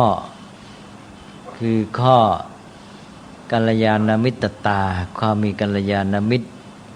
กับข้อศีลสัมปทาความถึงพร้อมด้วยศีลนะบอกแล้วว่าเริ่มต้นด้วยข้อที่1ก็อยู่นอกสุดเลยคือการที่สามารถเอาประโยชน์หรือได้รับประโยชน์จากสิ่งแวดล้อมโดยเฉพาะที่เป็นเพื่อนมนุษย์ก็คือที่เราเรียกว่ากัลยาณมิตรแล้วมาก็ที่2ก็คือเรื่องศีลแก่การตั้งอยู่ในวินัยเป็นเรื่องที่มาอยู่ที่ตัวเองที่ว่าจะสัมพันธ์กับสิ่งแวดล้อมในลักษณะที่เอื้อต่อกันหรือเป็นประโยชน์ต่อกันทำให้เกิดโอกาสในการที่จะพัฒนาชีวิตยิ่งขึ้นไปสามารถจัดสรรชีวิตของตนเองให้เป็นระเบียบได้นะโดยมีความเข้าใจในความมุ่งหมายก็จะทำให้ชีวิตของตนเองนี่สามารถใช้เวลาเป็นต้นให้เป็นประโยชน์ได้มากเท่านั้นแล้วก็ทำให้ไม่เกิดความติดขัดไม่เกิดอุปสรรคจากสิ่งแวดล้อมที่ตัวเข้าไปเกี่ยวข้องหรือต้องอาศัยนี้ต่อไปก็จะมาข้อที่3เข้ามาข้างในตัวเองแล้วทีนี้เรียกว่าฉันทสัมปทาถึงพร้อมด้วยฉันทะอันนี้เป็นเรื่องของแรงจะเรียกว่าแรงผลักดันหรือแรงขับเคลื่อนในตัวเองที่จะทำให้เดินหน้าไปคนเราไม่มีแรงสักอย่างก็ทำอะไรก็ไม่ได้ผลหรือก็จะไม่ทำอะไรนั่นแหละเพราะว่าแรงนี้ทำให้เรามีการขยับเคลื่อนไหวนี่ฉันทานี่อธิบายมามากแล้วนะเพราะว่าตอนก่อนนี้เราพูดกันมาถึงเรื่องตัณหาแล้วตัณหาก็เป็นคู่ตรงข้ามกับฉันทะตัณหาเป็นฝ่ายกุศลคือความอยากความปรารถนาในการที่จะเสพหาความสุขบำรุงบำเรอตาหูจมูกลิ้นกายใจของตัวแล้วก็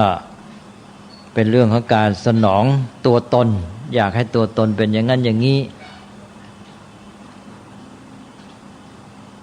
ตัณหานั่นก็เป็นความอยากฝ่ายอกุศลแต่ว่าความอยากจำเป็นจะต้องมีถ้าคนเราไม่มีความอยากนี่มันก็ไม่ทำอะไรเท่านั้นแหละความอยากนี่เป็นตัวแรงความปรารถนาความอยากความต้องการก็จะใช้คำไหนก็แล้วแต่นี่ ก็ย้ำที่ว่าพุทธศาสนิกชนเนี่ยมักจะเข้าใจผิดเป็นว่าความอยากเป็นสิ่งที่ไม่ดีจะต้องละต้องกำจัดต้องงดต้องลดอันนั้นเป็นความอยากฝ่ายอกุศลที่เรียกว่าตัณหานี่ความอยากมันมีอีกอย่างก็คือความอยากที่เป็นกุศลได้กับฉันทะเนี่ยในขณะที่ตัณหานั้นเป็นความอยากเสพอยากสนองความต้องการของตัวตนต่างๆเป็นเรื่องของฝ่ายที่เนื่องกับอวิชชาคือความไม่รู้อาศัยอวิชชาเป็นตัวเอื้อนี่ฉันทะเป็นความอยากฝ่ายดีฝ่ายกุศลนี่อาศัยปัญญาต้องพัฒนาไปกับปัญญาเรื่องนี้ได้อธิบายมามากมายแล้วนะเพราะฉะนั้นก็ไม่ต้องมาอธิบายกันละเอียดอีกก็เป็นเพียงมาทบทวนเท่านั้นเองอันนี้ฉันทะเป็นความอยากความฝ่ายดีมันก็จะมีที่เราแยกกันไว้นะเอาว่าเราค่อยเทียบกันกับเรื่องฝ่ายตัณหานี่ฝ่ายเสพปนเปื้อตาหูจมูกลิ้นกายในสิ่งที่ชอบใจทำให้เกิดสุขเวทนาทีนี้ฝ่ายฉันทานี่ก็ฝ่ายรู้ฝ่ายอยากจะรู้ความจริงของสิ่งทั้งหลายแล้วก็ฝ่ายที่จะทำฝ่ายดีนั่นเองฝ่ายรู้และฝ่ายดีเพราะว่าคนเรานี่มีชีวิตอยู่นี่จะมีชีวิตได้ดีนี่ต้องมีปัญญารู้เข้าใจสิ่งต่างๆอย่างที่เคยอธิบายกันมาแล้วถ้าเราไม่รู้เราก็ทำอะไรไม่ถูกการรู้ก็คือรู้ความจริงของสิ่งต่างๆการที่อยากรู้ฝ่ายรู้นี่เป็นฝ่ายฉันทะนะจะเห็นว่ามันไม่เหมือนกันเลยกับฝ่ายเสพบำรุงบำเรอตาแล้วเราก็เคยพูดกันในแง่ของการใช้ตาหูจมูกลิ้นนี่แหละเจ้าความอยากอันเนี้ยจะแสดงเห็นชัดในตอนที่ใช้ตาหูจมูกลิ้นกายถ้าใช้ตาฝ่ายตัณหามันก็ใช้ตาเพื่อเสพเพื่อจะดูสิ่งที่ชอบทำให้สบายนะสบายตาสบายหูบำรุงบำเรอปลนเปลือตาหูจมูกลิ้นเนี่ยอันนี้เป็นเรื่องของการเสพทีนี้ตาหูของเรานี่มันไม่ได้ใช้งานเฉพาะเสพหาความสุขแต่ว่ามันอีกด้านหนึ่งก็คือมันใช้ในแง่ความรู้ไอ้ด้านเสพนั่นเป็นด้านความรู้สึกสบายก็อยากจะดูรู้สึกไม่สบายก็ไม่ชอบใจก็อยากจะหนีทีนี้อีกด้านหนึ่งก็เราใช้ตาหูจมูกลิ้นเพื่อดูเพื่อความรู้ว่าอะไรเป็นอะไรไอ้ตอนนี้เป็นจำเป็นถ้าเราจะมีชีวิตที่ดีได้ปลอดภัยได้มีความเจริญงอกงามได้ก็ต้องรู้เพราะฉะนั้นใช้ตาดูหูฟังเพื่อรู้ก็จะมาทางฉันทะนี่พอเราใช้เพื่อรู้ต่อไปพอเรามีการที่ได้ประสบการณ์ได้รู้ขึ้นมาเราก็อยากรู้ยิ่งขึ้นมันก็เกิดการพัฒนาความอยากรู้หรือใฝ่รู้นี้ขึ้นมา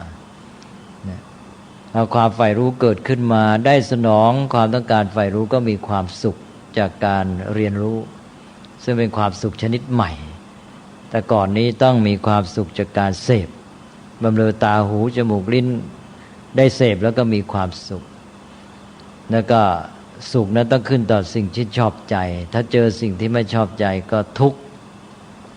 นี่เป็นด้านตัณหาฝ่ายเสพนี่พอเป็นด้านฝ่ายรู้สนองความต้องการในการรู้นั้นไม่เกี่ยวกับความชอบใจไม่ชอบใจเพราะว่าสิ่งใดก็ตามที่เราเจอเป็นประสบการณ์เรียนรู้ได้ทั้งนั้นสิ่งที่ชอบใจก็ได้เรียนรู้สิ่งไม่ชอบใจก็ได้เรียนรู้ได้ความรู้ทั้งหมดเมื่อได้ความรู้ตัวเองอยากจะรู้นี่ก็เลยหาความสุขได้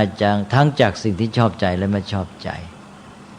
อันนี้ก็เป็นเรื่องของการพัฒนาในง่ายความสุขไปด้วยเพราะฉะนั้นในเมื่อไอ้ความอยากเข้ามามันก็มีเรื่องความสุขเข้ามาด้วยความอยากฝ่ายตัณหาฝ่ายเสพก็สุขจากสิ่งที่ชอบใจทุกข์จากสิ่งไม่ชอบใจฝ่ายฉันทะก็ได้สุขจากการเรียนรู้ซึ่งไม่ขึ้นต่อชอบใจไม่ชอบใจสิ่งชอบใจไม่ชอบใจได้เรียนรู้ก็สุขทั้งนั้นนะเพราะได้ความรู้นี่พอเรียนรู้แล้วมันก็จะมีความพัฒนาอีกก็คือว่าเมื่อเรารู้เราจะ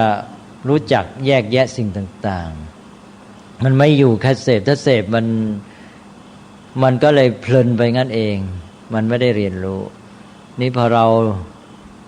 ใช้ตาหูใช้ตาดูหูฟังเป็นต้นเรียนรู้นี่พอเรารู้อะไรเป็นอะไรเราก็แยกได้ว่าสิ่งนี้อยู่ในภาวะนี้มันดีหรือไม่ดีจะเกิดการก้าวไปอีกขั้นหนึ่งก็คือการแยกระหว่างภาวะที่ดีและไม่ดีภาวะที่ควรจะเป็นหรือไม่ควรจะเป็น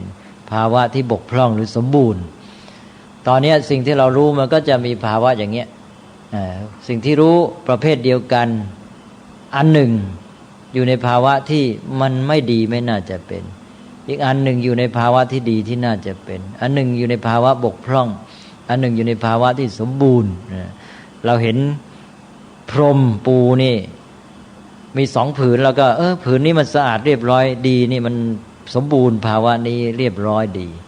เห็นพรมอีกผืนหนึ่งสกปรกกระดำกระด่างเปื้อนแล้วก็รู้เลยว่าอันนี้ไม่ดีไม่ควรจะเป็น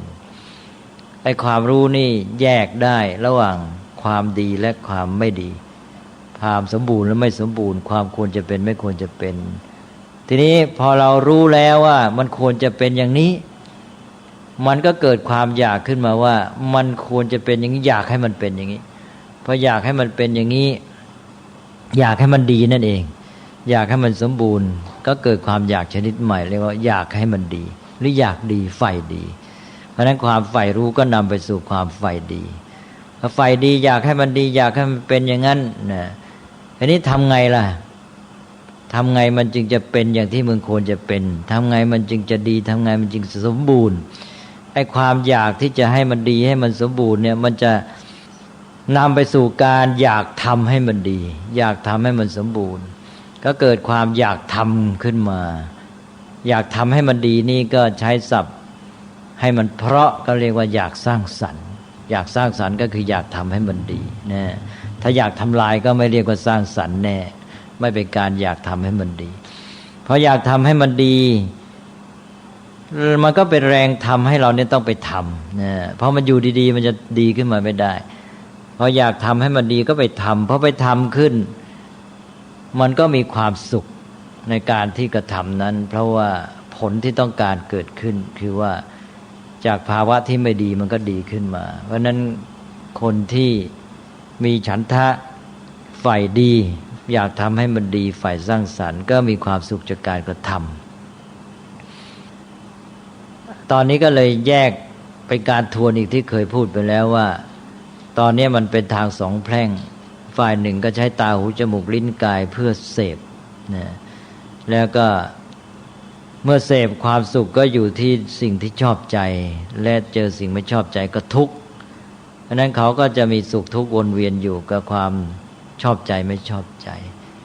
แล้วเขาก็ไม่มีทางหนีได้เพราะสิ่งที่เขาเจอมันก็มี2 อย่างเนี่ยชอบใจก็ไม่ชอบใจ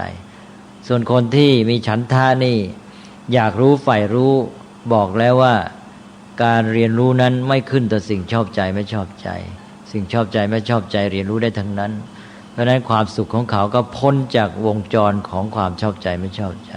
มาสู่การที่สามารถมีความสุขได้จากประสบการณ์ทุกอย่างไม่ว่าชอบใจหรือไม่ชอบใจนะแล้วก็ฝ่ายตัณหาที่สุขจากเสพ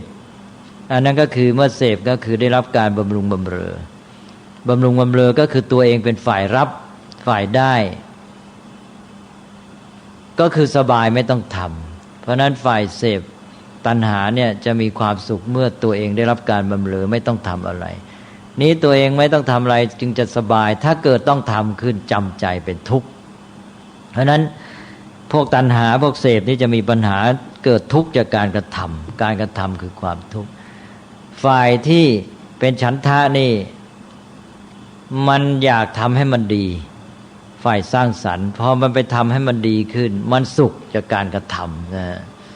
นั้นมันก็เป็นการก้าวหน้าในเรื่องความสุขคนที่มีฉันทะเกิดขึ้นมาก็ได้สุขจากเสพก็มีเป็นทุนเดิมอยู่แล้วแล้วมันมีความสุขจากการสนองความใฝ่รู้ได้เรียนรู้แล้วก็มีความสุขจากการกระทำการสร้างสรรค์เลยสุขมากมายนะแล้วเข้มแข็งพัฒนาไปได้เรื่อยๆอันนี้ก็เป็นเรื่องของระหว่างตัณหากับฉันทะที่พูดไปแล้วนะนี่ฉันทะนี่เป็นธรรมะที่จำเป็นในการที่จะเจริญงอกงามในความดี ในการพัฒนาชีวิตถ้าไม่มีตัวฉันทะแล้วก็มันก็หมดแรงมันก็ไม่ไปแล้วนะนั้นท่านก็แปลฉันทะนี่ไปเน้นที่การกระทำว่าใฝ่ธรรมคำว่าใฝ่ธรรมนี่คำว่าธรรมนี่ทอรอหันมอก็ได้นะธรรมหรือทอสละอัมธรรมก็ได้นะใฝ่ธรรมก็เป็นฉันทะใฝ่ธรรมที่เป็นทอรอหันมอก็มือหมายความว่าใฝ่ธรรมหมายความว่าความจริงความดีงามใช่ไหมนั้นในแง่ของใฝ่ธรรมที่เป็นทอรอหันมอธรรมะนี่ก็หมายถึงใฝ่รู้คืออยากจะรู้ความจริงที่เรียกว่าธรรมะก็คือความจริงของสิ่งทั้งหลายแล้วก็ใฝ่ธรรมะในความหมายว่าใฝ่ดีใฝ่อยากให้สิ่งทั้งหลายมันดีก็ใฝ่รู้และใฝ่ดีแล้วทีนี้ก็ต่อมาก็พออยากทำให้มันดีก็เลยเป็นฝ่ายธรรมทอสละอัมธรรมนั้นฉันทะท่านก็แปลว่ากัตตุกรรมยตาแปลว่าความปรารถนาจะทำก็เป็นแรงสำคัญที่จะทำให้เรามีความเจริญก้าวหน้าเรื่องนี้ได้พูดมามากแล้วก็ขอผ่านนะถ้ามีข้อสงสัยก็ย้อนถามอีกได้นี่ก็ขอผ่านไปนะตอนนี้เป็นฉันทะมีแรงและมีตัวความอยากความปรารถนาที่เป็นกุศลก็พร้อมที่จะเดินหน้าพัฒนาชีวิตให้ก้าวต่อไปนี่ก็มีตัวอีกตัวหนึ่งมาช่วยเสริมตัวที่สี่เรียกว่าอัตตสัมปทาแปลว่าการทำตนให้ถึงพร้อมการทำตนให้ถึงพร้อมนี่ก็หมายความจะทำให้ตนเนี่ยมันสมบูรณ์เต็มเปี่ยมที่ว่าทำให้สมบูรณ์ก็ต้องพัฒนาให้เต็มที่ก็คือจิตสำนึกที่จะพัฒนาตนเองให้เต็มที่ถ้าใช้ภาษาปัจจุบันก็เรียกว่าจะพัฒนาศักยภาพของตนเองให้เต็มที่เพราะทางพุทธศาสนาก็สอนเราไว้แล้วบอกว่ามนุษย์นั้นเป็นสัตว์ที่ฝึกฝนพัฒนาได้ศึกษาได้เรามีศักยภาพที่จะพัฒนาตนเองเพราะนั้นอัตตสัมปทาก็เท่ากับมาใช้ประโยชน์จากธรรมชาติของมนุษย์ที่เป็นสัตว์ที่ฝึกตนเองได้เนี่ยก็จะมาฝึกตนเองเนี่ยให้พัฒนาจนสมบูรณ์เลยในการที่จะพัฒนาสมบูรณ์ก็ฝึกตนเองต้องมีจิตสำนึกอยู่เสมอเมื่อเราสำนึกในภาวะในธรรมชาติของคนที่เป็นสัตว์ที่ต้องฝึกต้องพัฒนาได้เราก็เลยมีความระลึกอยู่เสมอว่าเราจะต้องพัฒนาตัวจะต้องพัฒนาตัวพอเราระลึกถึงธรรมชาติของเราอย่างนี้อยู่เสมอระลึกอยู่เรื่อยๆก็เกิดเป็นความสำนึกอย่างที่ว่าในหน้าที่ของตัวเองเป็นความอยากความปรารถนาตลอดเวลาที่ว่าพยายามหาทางทำให้ตัวเองนี่พัฒนาให้สมบูรณ์พอจิตอันนี้มันเกิดขึ้นมาแล้วนี่มันจะออกผลมาในการดำเนินชีวิตทีเดียวแหละก็คือว่าอยากจะพัฒนาตนเองให้สมบูรณ์ยิ่งขึ้นอยู่เสมอนะเห็นว่าชีวิตที่ดีงามก็เกิดจากการฝึกฝนพัฒนาทีนี้พอมาเกิดจิตสำนึกนี้ขึ้นมามันก็ไปสนับสนุนความอยากในการทำสิ่งที่ดีงามยิ่งขึ้นไปเจอสถานการณ์อะไรก็ไอ้ตัวนี้มันคอยเล่าคอยเตือนอยู่เรื่อยว่าทำไงจะได้พัฒนาตัวเราก็มองสิ่งต่างๆในแง่ที่ว่าจะมาช่วยตัวเองได้พัฒนาไปเจอประสบการณ์อะไรขึ้นมาก็จะเอาประโยชน์จากมันในแง่มาฝึกฝนพัฒนาตัวเองไปเจอสิ่งที่ยากก็ยิ่งชอบใจว่านี่จะทำให้เราได้ฝึกตัวเองมากคนเรานี่พอมันเจออะไรมันอยากจะฝึกตัวเองมันก็มองเป็นเครื่องมือฝึกตนเองไปหมดทีนี้ถ้าเป็นเรื่องง่ายๆเราได้ทำอะไรแต่อะไรน้อยการทำได้น้อยนี่มันก็พัฒนาตัวเองน้อยสิ่งที่ง่ายมันก็ไม่ได้พัฒนาตัวเองพอไปเจอสิ่งที่ยากเข้ามันก็เกิดเตือนจิตสำนึกขึ้นมาว่านี่เป็นโอกาสเราจะได้พัฒนาตัวเองมากได้ฝึกตัวเองมากอะไรที่มันยากเวลาเราทำนี่เราจะได้ฝึกปรือความสามารถได้เยอะไปเจอปัญหาที่ยากเราได้ใช้ปัญญาขบคิดหาทางแก้ไขมากมันก็ยิ่งในพัฒนากันใหญ่นะพัฒนาความสามารถในการทำในการมีฝีมือในการจัดเจนพัฒนาปัญญาในการคิดค้นพิจารณาหาทางแก้ปัญหาพัฒนากันใหญ่ไปมาคนที่มีจิตสำนึกในการฝึกตนนี้ก็เลยชอบสิ่งที่ยากและชอบปัญหาอย่างที่เคยพูดบ่อยๆบอกว่าคติของคนที่ฝึกตนเองนี้มีจิตสำนึกในอัตตสัมปทาเนี่ยจะบอกว่ายิ่งยากยิ่งได้มากใช่ไหมเพราะนั้นแกเจอสิ่งที่ยากแกก็ชอบใจสินี่คนที่ไม่มีจิตสำนึกในการฝึกตนไปเจออะไรต้องทำนิดเดียวก็ถอยละ มันรู้สึกเป็นทุกข์อันนี้ถ้าจำเป็นต้องทำแกก็จะเกิดความทุกข์มากเพราะว่าหนึ่งก็ไม่เต็มใจทำเมื่อไม่เต็มใจทำจำเป็นต้องทำก็จำใจทำก็ฝืนใจก็ทำด้วยความทุกข์นะไม่ตั้งใจทำงานก็ไม่ได้ผลอีกเสียหมดทุกอย่างทีนี้ฝ่ายคนที่มีจิตสำนึกในการฝึกตนนี้พอไปเจอสิ่งที่ต้องทำเข้ามามันชอบใจแล้วว่าจะได้เป็นโอกาสในการฝึกตนใจมันเอาด้วยแล้วมันมีความยินดีเลยเต็มใจเลยพอเต็มใจทำด้วยความสุขตั้งใจทำก็ได้ผลดีด้วยตนเองก็ได้ฝึกฝนพัฒนาตัวเองงานของส่วนรวมงานที่ทำนั้นก็ได้ผลสำเร็จด้วยดีด้วยดังนั้นถ้าเด็กพัฒนาอัตตสัมปทานี้ขึ้นมาได้แล้วครูอาจารย์ก็ตามพ่อแม่ก็ตามสบายใจเลยไม่ต้องกลัวละเด็กพัฒนาแน่นอนดังนั้นถ้าได้ยิ่งสองตัวนี้สบายแน่ได้ฉันทสัมปทาเด็กก็อยากใฝ่รู้ใฝ่ดีใฝ่สร้างสรรค์อยากทำแกไม่ไปโมหลงละเลงกับไอ้เรื่องสิ่งเสพบริโภคแหละแล้วแกก็ไม่ไปติดสิ่งเสพติดได้ง่ายไม่ไปวุ่นวายกับเรื่องเหล่านั้นแกจะมาหาความสุขจากการเรียนรู้จากการฝึกฝนตนจากการสร้างสรรค์แล้วก็จากการที่ได้พัฒนาตัวด้วยอัตตสัมปทาเนี่ย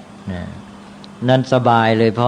นี่ก็อัตตสัมปทาก็มาช่วยทำให้ได้ความสุขยิ่งขึ้นสิเมื่อกี้ฉันทาก็ได้สุขจากการเรียนรู้และการสร้างสรรค์และการทำงานทำการอยู่แล้วพอได้อัตตสัมปทามามันยิ่งสุขจากสิ่งที่ยากด้วยนะมันขึ้นมาอีกขั้นหนึ่งนะก้าวอีกขั้นหนึ่งไอ้ฉันทาเนี่ยมันแค่ว่าสุขจากการเรียนรู้และสุขจากการทำงานสร้างสรรค์แต่ว่าไอ้เจ้าอัตตสัมปทานี่ทำให้สุขจากสิ่งที่ยากสิ่งที่เป็นปัญหาด้วยนะพอเพิ่มสุขเข้าไปแล้วก็เพิ่มความสำเร็จด้วยนี่อัตตสัมปทาก็เป็นอันว่าต้องสร้างขึ้นมาละจิตสำนึกในการฝึกตนหรือการที่ตั้งใจจะพัฒนาศักยภาพของตนให้เต็มเปี่ยมก็คิดว่าพอแล้วนะอัตตสัมปทานี่เป็นศัพท์ที่โดยทั่วไปจะไม่ได้ยินกันเลยเพราะเป็นศัพท์ที่ใช้น้อยในพระไตรปิฎกมาอยู่ในชุดเนี้ยในชุดของบุพนิมิตแห่งมรรค7ประการก็ขอผ่านไปนี้ไปข้อที่5แล้วนะข้อที่5ก็เรียกว่าทิฏฐิสัมปทาแปลความถึงพร้อมด้วยทิฏฐิทิฏฐิในที่นี้ไม่ใช่ทิฏฐิที่หมายความว่าความดื้อรั้นอะไรต่างๆนะหรือความติดในความเห็นส่วนตัวทิฏฐินี้ถ้ามาตัวเดียวมันเป็นความหมายไม่ดีหมายถึงความเห็นผิดแต่ถ้ามากับศัพท์อื่นอย่างมากับสัมปทาเนี่ยมันจะหมายถึงความเห็นความเชื่อแนวความคิดที่ดีงามนี่ในที่นี้ก็หมายถึงว่าเป็นความเชื่อแนวความคิดที่ดีงามเป็นเหตุเป็นผลประกอบด้วยปัญญาหรือเป็นทางแห่งความเจริญปัญญานี่คนเราเนี่ยถ้ามีทิฏฐิผิดก็จะเกิดปัญหาทันทีเช่นไปเชื่อถือยึดถือแนวความคิดที่มันไม่เกื้อกูลไม่สร้างสรรค์พวกทิฏฐิเหล่านี้ก็เช่นเชื่อว่าอะไรแต่อะไรก็เป็นไปเพราะโชคเป็นไปตามบังเอิญบทมันจะเป็นกับเป็นเองนะสมมติว่าเชื่ออย่างนี้นะมีความคิดอย่างนี้แล้วแกก็ไม่พัฒนาตัวเองล่ะเพราะว่าอะไรแต่อะไรถึงคราวมันก็เป็นเองใช่ไหมแล้วแต่โชคแล้วจะไปมี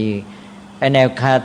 คิดทัศนะอย่างนี้มันจะไปเกื้อหนุนอะไรในการพัฒนาตัวเองมันไม่มีหรอกมันก็รอเวลาบทจะดีก็ดีเองเป็นอันว่าทิฏฐิอย่างนี้ไม่เอื้อต่อการพัฒนาชีวิตหรือเชื่อว่าอะไรจะเป็นไงก็แล้วแต่อำนาจดลบันดาลของเทพเจ้าสิ่งลึกลับอย่างนี้ก็เช่นเดียวกันเราก็ทำอะไรก็ไม่มีผลสิใช่ไหมมันแล้วแต่อำนาจดลบันดาลก็ปล่อยตัวหรือว่าต้องรอคอยไปอ้อนวอนขออำนาจดลบันดาลของเทพเจ้าเป็นต้นอย่างนี้มันก็ไม่พัฒนาเหมือนกันนี้ถ้าเชื่อตามหลักที่ถูกต้องก็คือ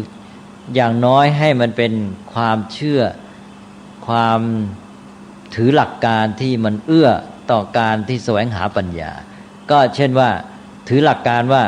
อะไรต่ออะไรมันก็เป็นไปตามเหตุปัจจัยของมันนี่พอถือหลักการว่าสิ่งทั้งหลายเป็นไปตามเหตุปัจจัยของมันนี่มันเอื้อทันทีต่อการแสวงปัญญา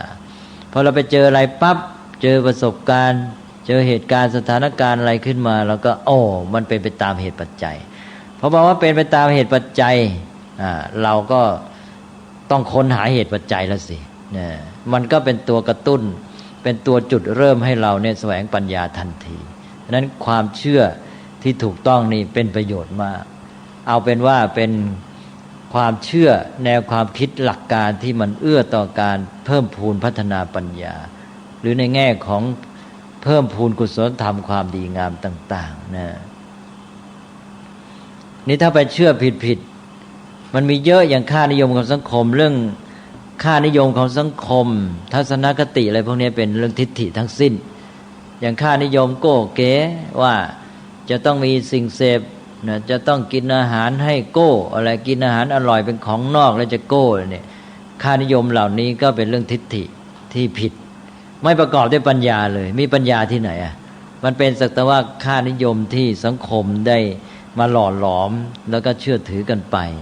มันไม่มีปัญญาอยู่ด้วยถ้ามีปัญญามันก็ต้องรู้ความมุ่งหมายว่าเรากินเพื่ออะไรกินแล้วมันเกิดประโยชน์อะไร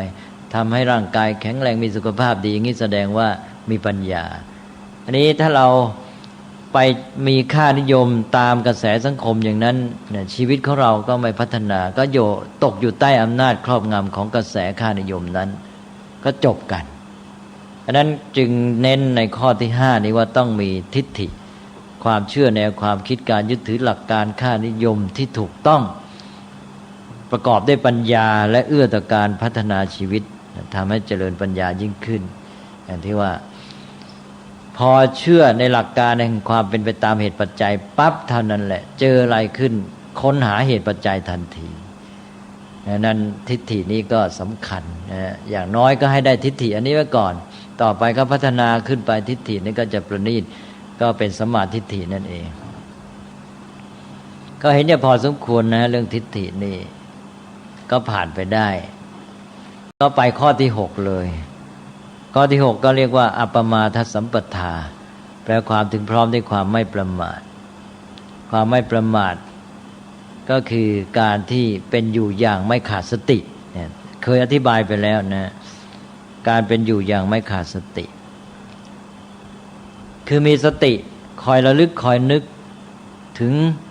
สิ่งทั้งหลายที่เกิดขึ้นเป็นไปอยู่ว่ามีอะไรเกิดขึ้นในขณะนี้ก็จับเอามาก็คือไประลึกนั้นนึกนั่นเองนึกระลึกก็คือจับเอาสิ่งที่ปรากฏนั้นขึ้นมา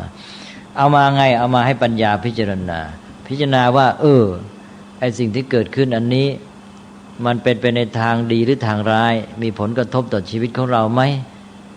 ทำให้เกิดความเสื่อมหรือทำให้เกิดความเจริญถ้ามันจะทำให้เกิดความเสื่อมปัญญาพิจารณาเสร็จแล้วก็จะได้รีบแก้ไขป้องกันถ้าว่าสิ่งที่เกิดขึ้นเป็นไปนี้มันเป็นโอกาสที่จะทำให้เรานี่ได้รับประโยชน์หรือได้ทำการพัฒนาเอามาสร้างสรรค์ได้ก็รีบใช้โอกาสนั้นเสียปัญญาก็จะให้ไปสืบค้นหาเหตุปัจจัยแล้วมาสร้างสรรค์สติก็คือ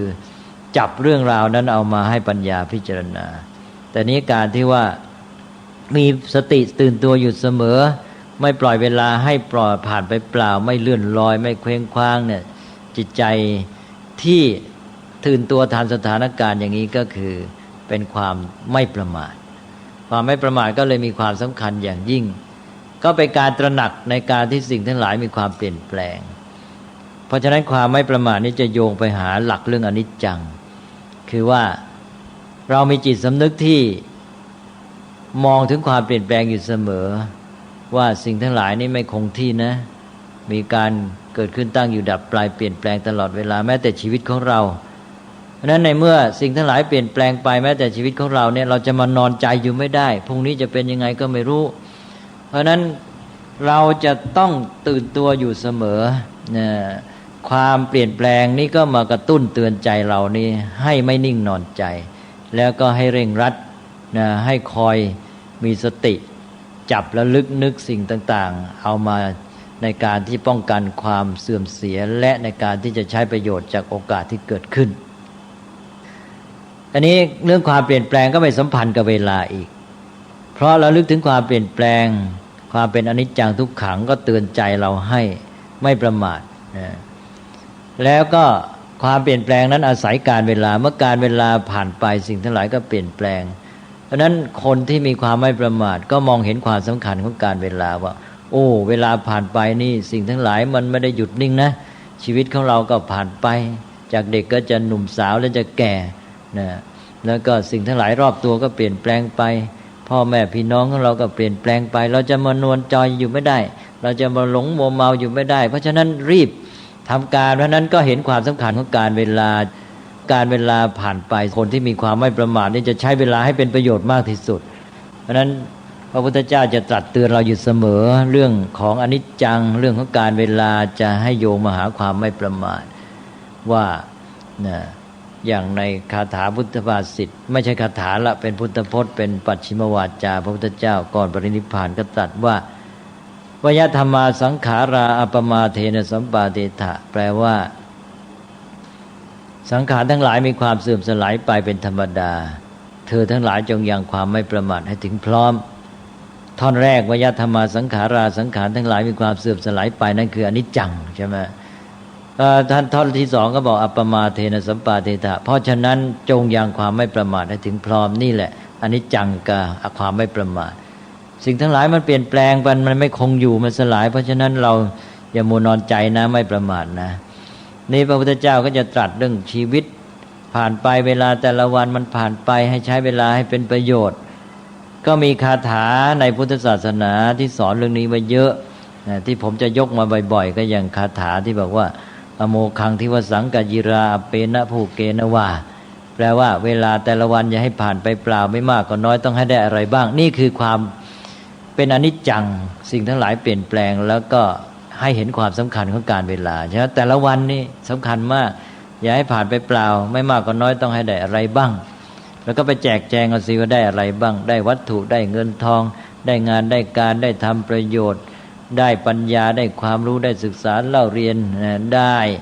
จิตใจที่ดีงามได้พัฒนาจิตใจให้มีความสุขเบิกบานผ่องใสยิ่งขึ้นได้อะไรต่ออะไรก็ได้ให้เป็น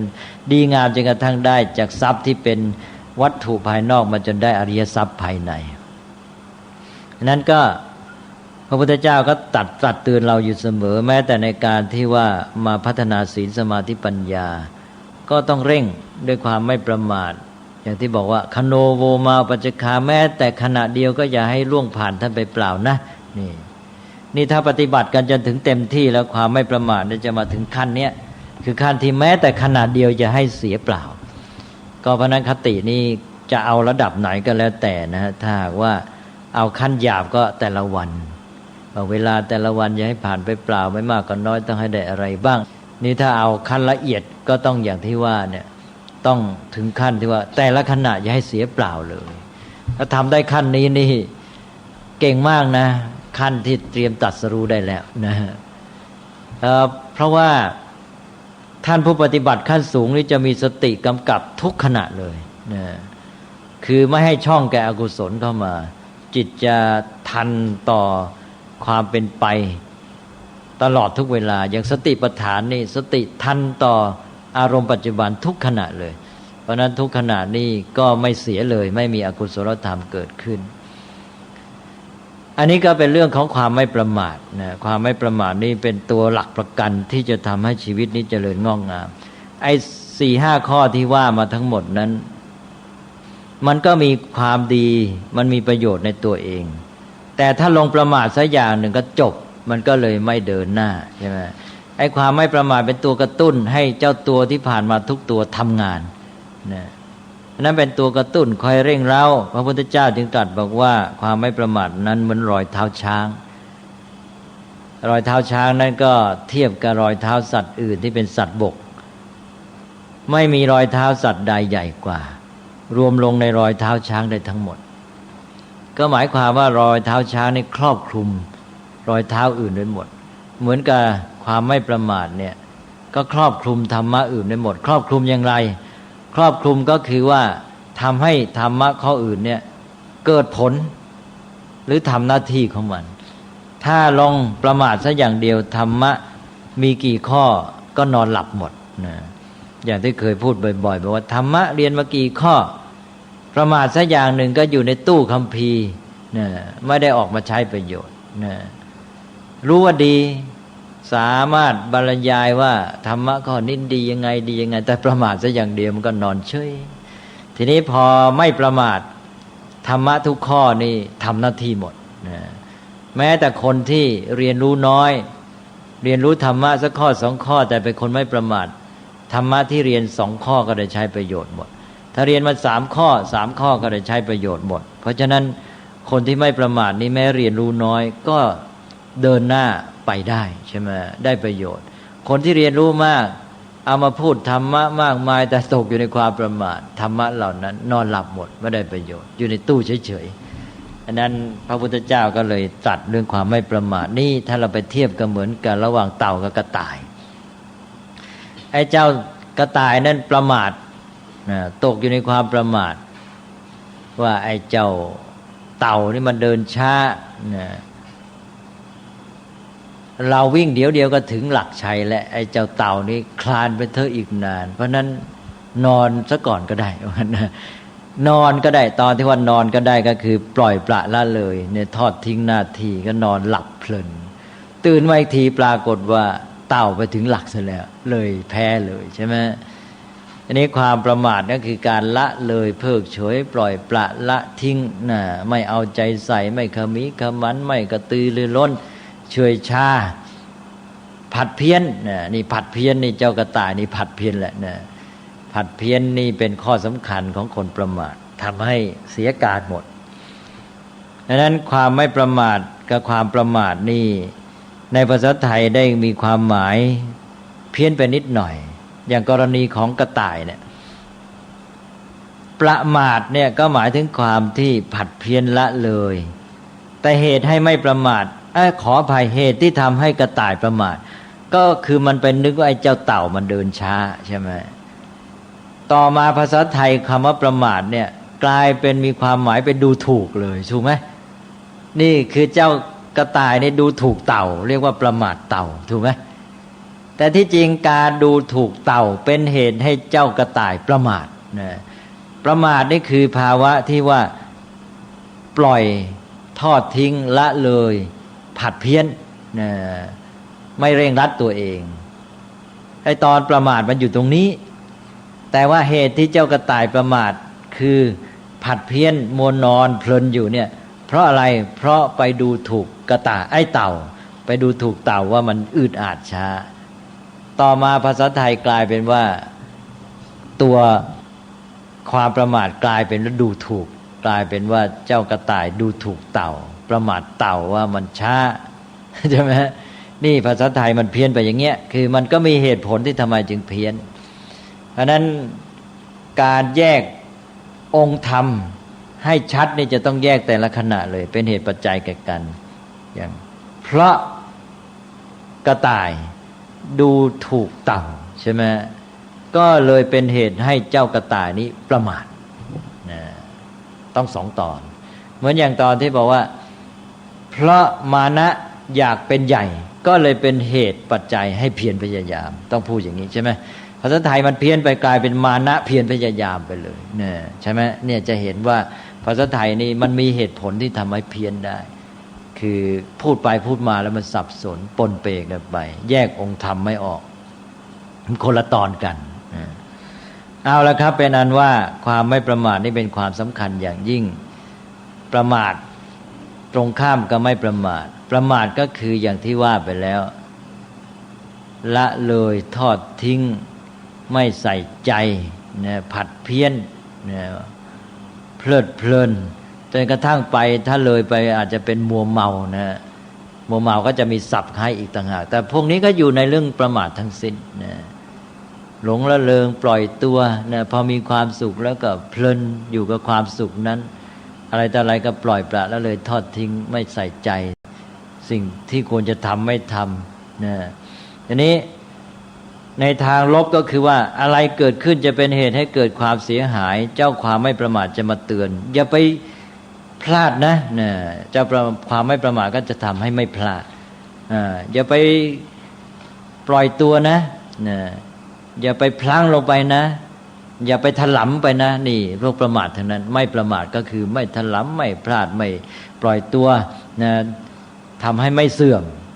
ทีนี้ฝ่ายบวกก็คือว่าโอกาสเกิดขึ้นแล้วต้องเร่งรัดนะต้องตั้งใจนะเร่งรัดเอาใจใส่ทำอย่ามัวรีรออยู่นะอย่างนี้ก็เป็นฝ่ายดีก็คือเร่งรัดตัวเองทำให้ได้ประโยชน์จากสถานการณ์หรือโอกาสที่เกิดขึ้นมานะความไม่ประมาทก็เลยเป็นตัวสำคัญเนี่ยพระพุทธเจ้าก็ตรัสองค์ธรรมที่ดีมาเยอะแยะแล้วนะเริ่มตั้งแต่การรู้จักคบหากัลยาณมิตรไปหาหนังสือดีๆอ่านนะไปรู้จักไปหาแหล่งความรู้ที่ดีๆไปหารายการทีวีดีๆดู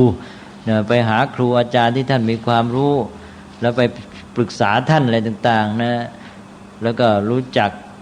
มีชีวิตดำเนินชีวิตอย่างมีระเบียบวินัยคือมีศีลตั้งอยู่ในวินัยนะแล้วก็มีฉันทะมีพลังในใจที่ปรารถนาทำสิ่งที่ดีงามใฝ่รู้ใฝ่สร้างสรรค์แล้วหลอดจนกระทั่งมีจิตสำนึกในการฝึกตนนะใช้หลักของทิฏฐิที่ดีงามมีทัศนคติที่เกื้อกูลต่อความเจริญงอกงามของชีวิตในการพัฒนาปัญญาอะไรทั้งหมดแต่ทุกอันนั้นถ้าประมาทสักอย่างเดียวก็จบนะเพราะฉะนั้นต้องมีความไม่ประมาทเป็นตัวกระตุ้นก็เลยมาตรัสความไม่ประมาทไว้เป็นตัวที่6เพื่อจะได้เป็นเครื่องประกันว่าจะพัฒนาชีวิตได้แน่นอนนะความไม่ประมาทก็น่าจะจบได้นะอันนี้ก็ขอแทรกนิดหนึ่งเรื่องความไม่ประมาทเพราะความไม่ประมาทเนี่ยเป็นธรรมที่ใหญ่มากไม่ได้อยู่เฉพาะในชุดของบุพนิมิตแห่งมรรคเท่านั้นน่ะมันเป็นธรรมะที่ต้องใช้ตลอดที่พระพุทธเจ้าเน้นอยู่เสมอตั้งแต่ในการประกาศธรรมก็ตรัสอย่างที่ว่าเหมือนรอยเท้าช้างคลุมรอยเท้าหมดทั้งอื่นไว้แล้วก็จนกระทั่งปรินิพพานก็ตรัสเป็นปัจฉิมวาจานะแสดงว่าเน้นความสำคัญของเรื่องนี้ทีนี้ความสำคัญนี้ก็จะมาปรากฏตอนที่ว่าในชีวิตและอารยธรรมของมนุษย์ในชีวิตมนุษย์ถ้าเราประมาทสักอย่างเดียวนี้วันเวลาผ่านไปเปล่าชีวิตทั้งชีวิตจะไม่ได้อะไรเลยเสียหมดทีนี้อารยธรรมมนุษย์สังคมมนุษย์ก็เช่นเดียวกันถ้ามนุษย์ประมาทซะแล้วมันก็จะนำมาซึ่งความเสื่อมหรือแม้แต่เจริญแล้วก็จะกลับเสื่อมแล้วความประมาทนี่แหละเป็นตัวที่ทำให้มนุษย์ต้องตกอยู่ในวงจรแห่งความเจริญและความเสื่อมเรื่อยไปเรื่องนี้ดูเหมือนจะพูดมาแล้วใช่ไหมฮะพูดมาแล้วเพราะฉะนั้นก็ไม่ต้องพูดยืดยาวอีกก็ขอย้ำแต่เพียงว่าความไม่ประมาทเนี่ยจะเป็นตัวประกันที่ช่วยให้อารยธรรมมนุษย์นี้หรือสังคมมนุษย์นี้เจริญแล้วสามารถที่จะไม่เสื่อมได้แล้วก็ได้เคยให้ปริศนาว่าพระพุทธเจ้าตรัสหลักอนิจจังเป็นความจริงของธรรมชาติว่าสิ่งทั้งหลายเกิดแล้วก็ดับเพราะฉะนั้นมันมีการเปลี่ยนแปลงอยู่เสมอนะเกิดขึ้นดับไปเปลี่ยนแปลงไปอันนี้พระพุทธเจ้ามาตรัสเรื่องความไม่ประมาทเช่นหลักอปริหานิยธรรมว่าถ้าปฏิบัติตามนั้นแล้วจะมีแต่เจริญไม่มีเสื่อมก็เลยทำให้ดูคล้ายๆนี่พระพุทธเจ้าตรัสหลักธรรมมันขัดกันนี่เรื่องอนิจจังมาถ้าอนิจจังก็เจริญแล้วมันก็ต้องเสื่อมสิอันนี้ทำไมมาตรัสบอกว่าถ้ามีความไม่ประมาทแล้วมีแต่เจริญไม่มีเสื่อมหวังได้แต่ความเจริญอย่างเดียวก็เคยตอบแล้วใช่ไหมว่ามันไม่ขัดกันอย่างไรก็เอามาย้ำซะอีกทีหนึ่งว่าที่ว่าอนิจจังเกิดแล้วต้องดับอันนี้ก็จริงเป็นความจริงของกฎธรรมชาติทีนี้ความไม่ประมาทว่าถ้าไม่ประมาทสักอย่างมีแต่เจริญอย่างเดียวไม่มีเสื่อมอันนี้ก็เป็นหลักปฏิบัติของมนุษย์อันนี้มันไปขัดกับอนิจจังไหมไม่ขัดเพราะอะไรเพราะว่าสิ่งทั้งหลายก็เปลี่ยนแปลงไปเรื่อย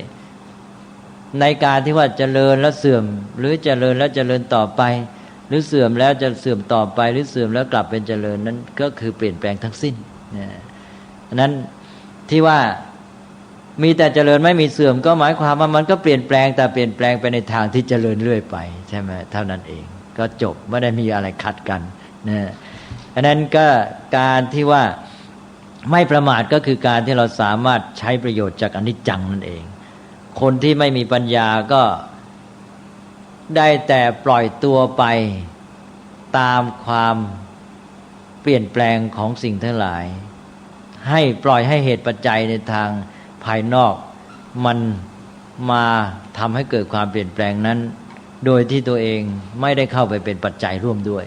มันก็เลยเปลี่ยนแปลงไปในทางที่น่าปรารถนาบ้างไม่น่าปรารถนาบ้างเสื่อมบ้างเจริญบ้าง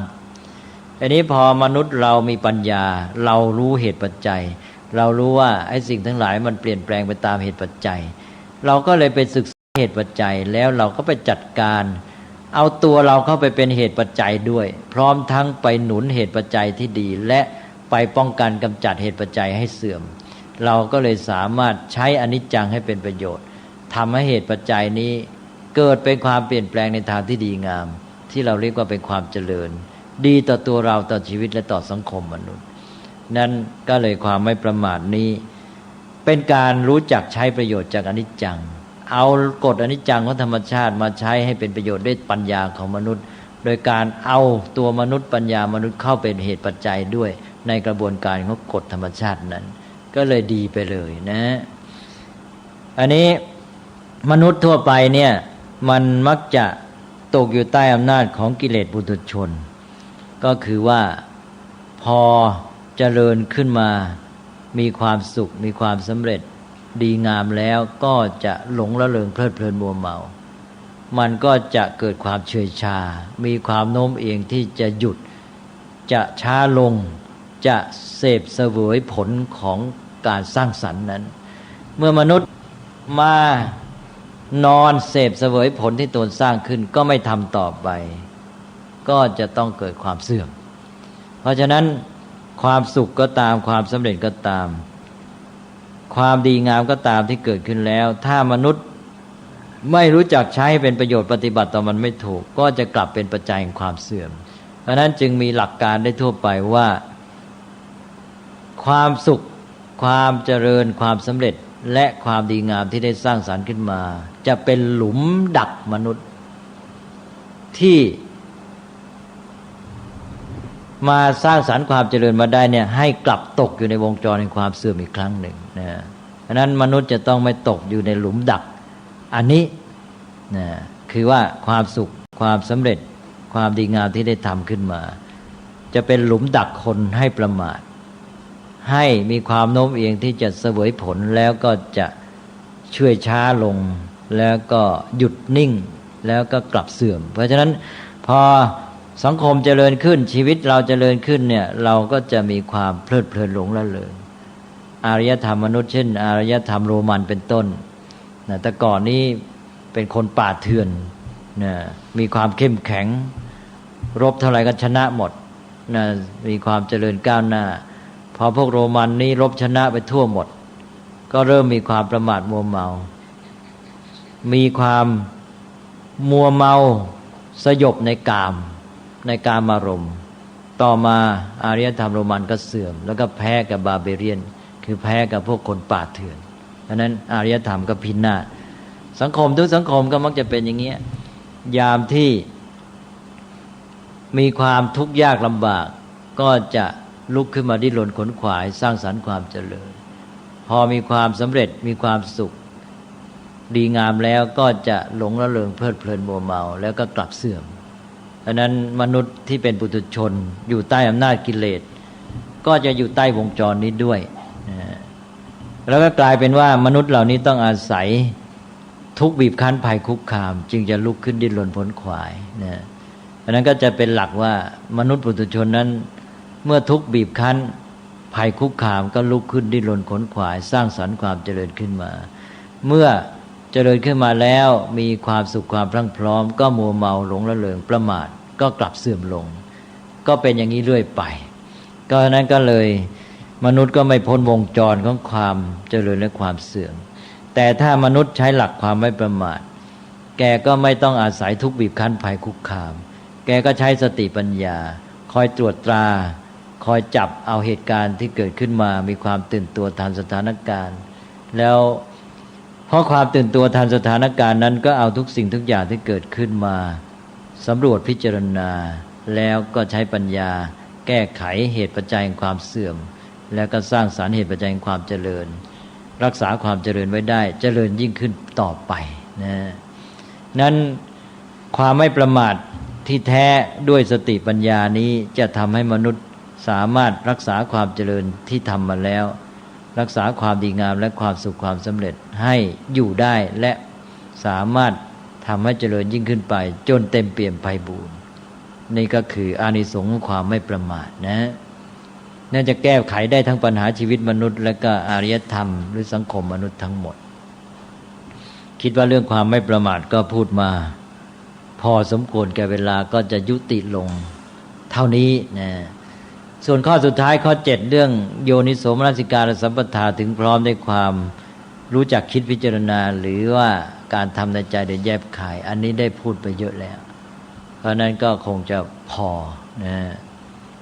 ก็จบแล้ว7ข้อไว้พรุ่งนี้ก็สรุปสักอีกทีหนึ่ง7ข้อพูดถึงแง่คิดบางอย่างที่ควรจะได้เข้าใจแล้วก็ไปอ่านจบเรื่องบุพนิมิตแห่งมรรคหรือรุ่งอรุณของการศึกษา7ประการนะบุพนิมิตมรรค7ส่วนมรรคมีองค์8ใช่ไหม7ข้อกับ8ข้อเจ้า7ตัวนี่แหละที่จะนำไปสู่มรรคได้มีอะไรสงสัยนะฮะไม่ได้คุณอาจารย์ครับเป็นไปได้ไหมนะสังคมหนึ่งที่พัฒนาตัวเองถึงขั้นที่ว่ารู้เห็นเข้าใจนะสมมตินะครับเขาต้องมีความสันติมีความสงบแล้วท้ายที่สุดเนี่ยเมื่ออารยธรรมเองเจริญแต่ว่าก็ไม่คิดที่จะลุกรานเป็นไปได้ถ้าจะถูกคนอื่นเนี่ยลุกรานจนนั่นทำร้ายให้หายไปก็เป็นไปได้เพราะฉะนั้นจึงต้องไม่ประมาทเสมอไงจึงต้องระลึกต้องจับมานึกสำรวจเรื่อยอารยธรรมอื่นหรือชาติอื่นเขาทำอะไรใช่ไหมเพราะนั้นประมาทไม่ได้ตลอดเวลาเลยนี่แหละให้ตัวไม่ประมาทนี่แหละถ้ามันเพลินเมื่อไรแล้วมีหวังเสร็จฉะนั้นไม่คือในสภาพที่เขายอมรับชะตากรรมเพราะว่าเขาคิดว่าเขาไม่ต้องการจะต่อสู้เพราะการต่อสู้ก็เป็นสิ่งที่ก็ยอมรับชะตากรรมก็ประมาทแล้วไงใช่ไหมยอมรับชะตากรรมก็ประมาทแล้วถ้าเกิดการต่อสู้ขึ้นมามันก็กลายเป็นการใช้กำลังใช้คนที่จะเอาชนะคนอื่นโดยไม่ต้องต่อสู้ไม่ต้องกำจัดเขานี่ต้องเก่งจริงๆไงใช่ไหมแม่มันเก่งยอดสุดเลยนะสามารถชนะได้โดยไม่ต้องไปทำร้ายเขาเนี่ยโอ้โหต้องพัฒนากันเต็มที่เลยนะพัฒนาในแง่ความสัมพันธ์พัฒนาในแง่ของการใช้ปัญญาใช่ไหมจนกระทั่งว่าไม่ต้องรบก็ชนะอะไรเงี้ยเนี่ยยอดสุดเลยหายากที่สุดเลยนี่มนุษย์ที่ผ่านมาเนี่ยมันไม่ประมาทในระดับบุคคลเนี่ยพอได้เพราะนั้นเราจึงพบคนที่ว่าเกิดมาแล้วพัฒนาชีวิตจนกระทั่งว่าได้เป็นพระอรหันต์ใช่ไหมความสมบูรณ์ของชีวิตมีได้เป็นบุคคลแต่ความสมบูรณ์ของสังคมเนี่ยไม่เคยปรากฏเชื่อไหมเพราะมนุษย์ไม่สามารถพัฒนาให้คนทุกคนที่เป็นสมาชิกของสังคมนั้นมีความสมบูรณ์เพราะนั้นสังคมมันจึงทั้งที่สอนกันอยู่อย่างเงี้ยทั้งที่ตระหนักรู้แต่มันทำไม่ได้เพราะไม่สามารถพัฒนามนุษย์ทุกคนให้เป็นสมาชิกที่สมบูรณ์ใช่ไหมไม่ประมาท10 คนแต่ไอ้เจ้า 5,000 คนมันประมาทถูกไหมมันไปรอดไหมเนี่ยสังคมมันเป็นอย่างนี้นะฮะเราจะพูดกันให้ปากเปียกปากแฉะใช่ไหมให้พัฒนานะมันก็ได้ส่วนหนึ่งแหละที่ว่ามาจริงต้องไม่ประมาทแล้วก็ทำได้แต่อีก 5,000 คนพอเจออะไรล่อเร้าหน่อยสุกซะหน่อยมันขี้เกียจแหละมันไม่เอาแหละใช่ไหมเฉื่อยชาแล้วมนุษย์ส่วนใหญ่จะเป็นอย่างนี้เพราะฉะนั้นจึงบอกว่าความไม่ประมาทเนี่ยเป็นตัว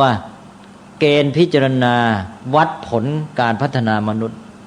สำหรับแต่ละคนนี้ก็รู้เลยถ้าเป็นพระอรหันต์แล้วไม่ประมาทพระพุทธเจ้าตรัสไว้ว่ามีคนเดียวที่จะไม่ประมาทคือพระอรหันต์เท่านั้นแม้แต่อนาคามียังประมาทเลยนะอย่าว่าแต่ปุถุชนเลยแม้แต่อริยบุคคลก็อย่างที่ยกตัวอย่างแล้วในพระสูตรเองที่พระพุทธเจ้าตรัสถึงพระอริยบุคคลว่าพอบรรลุธรรม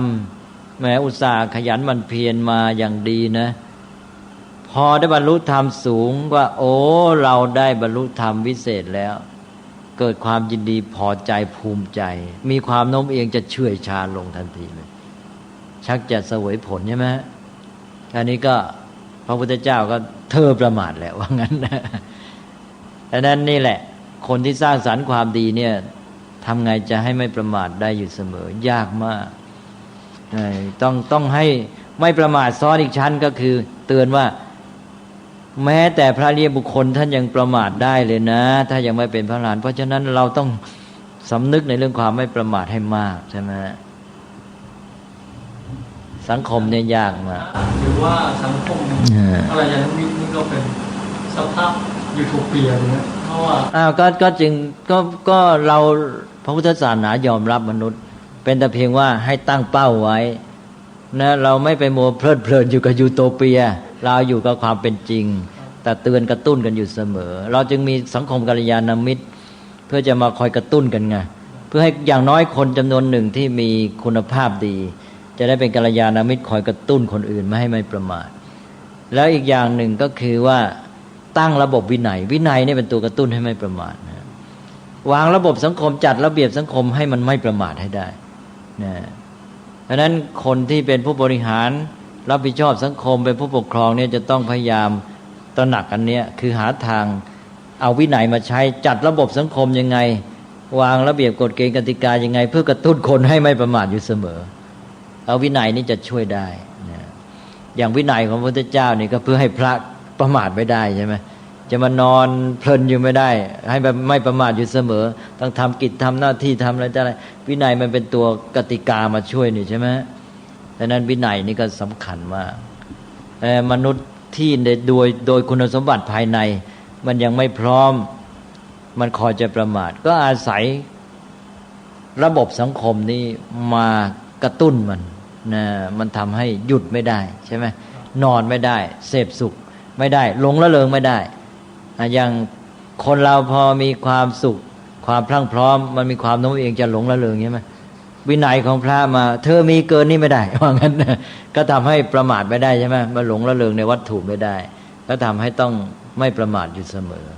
นั้นวินัยเนี่ยสำคัญมากในการที่สร้างระบบสังคมแห่งความไม่ประมาทขึ้นมาในขณะที่มนุษย์โดยคุณสมบัติภายในยังไม่พร้อมก็เอาระบบสังคมมาช่วยนี่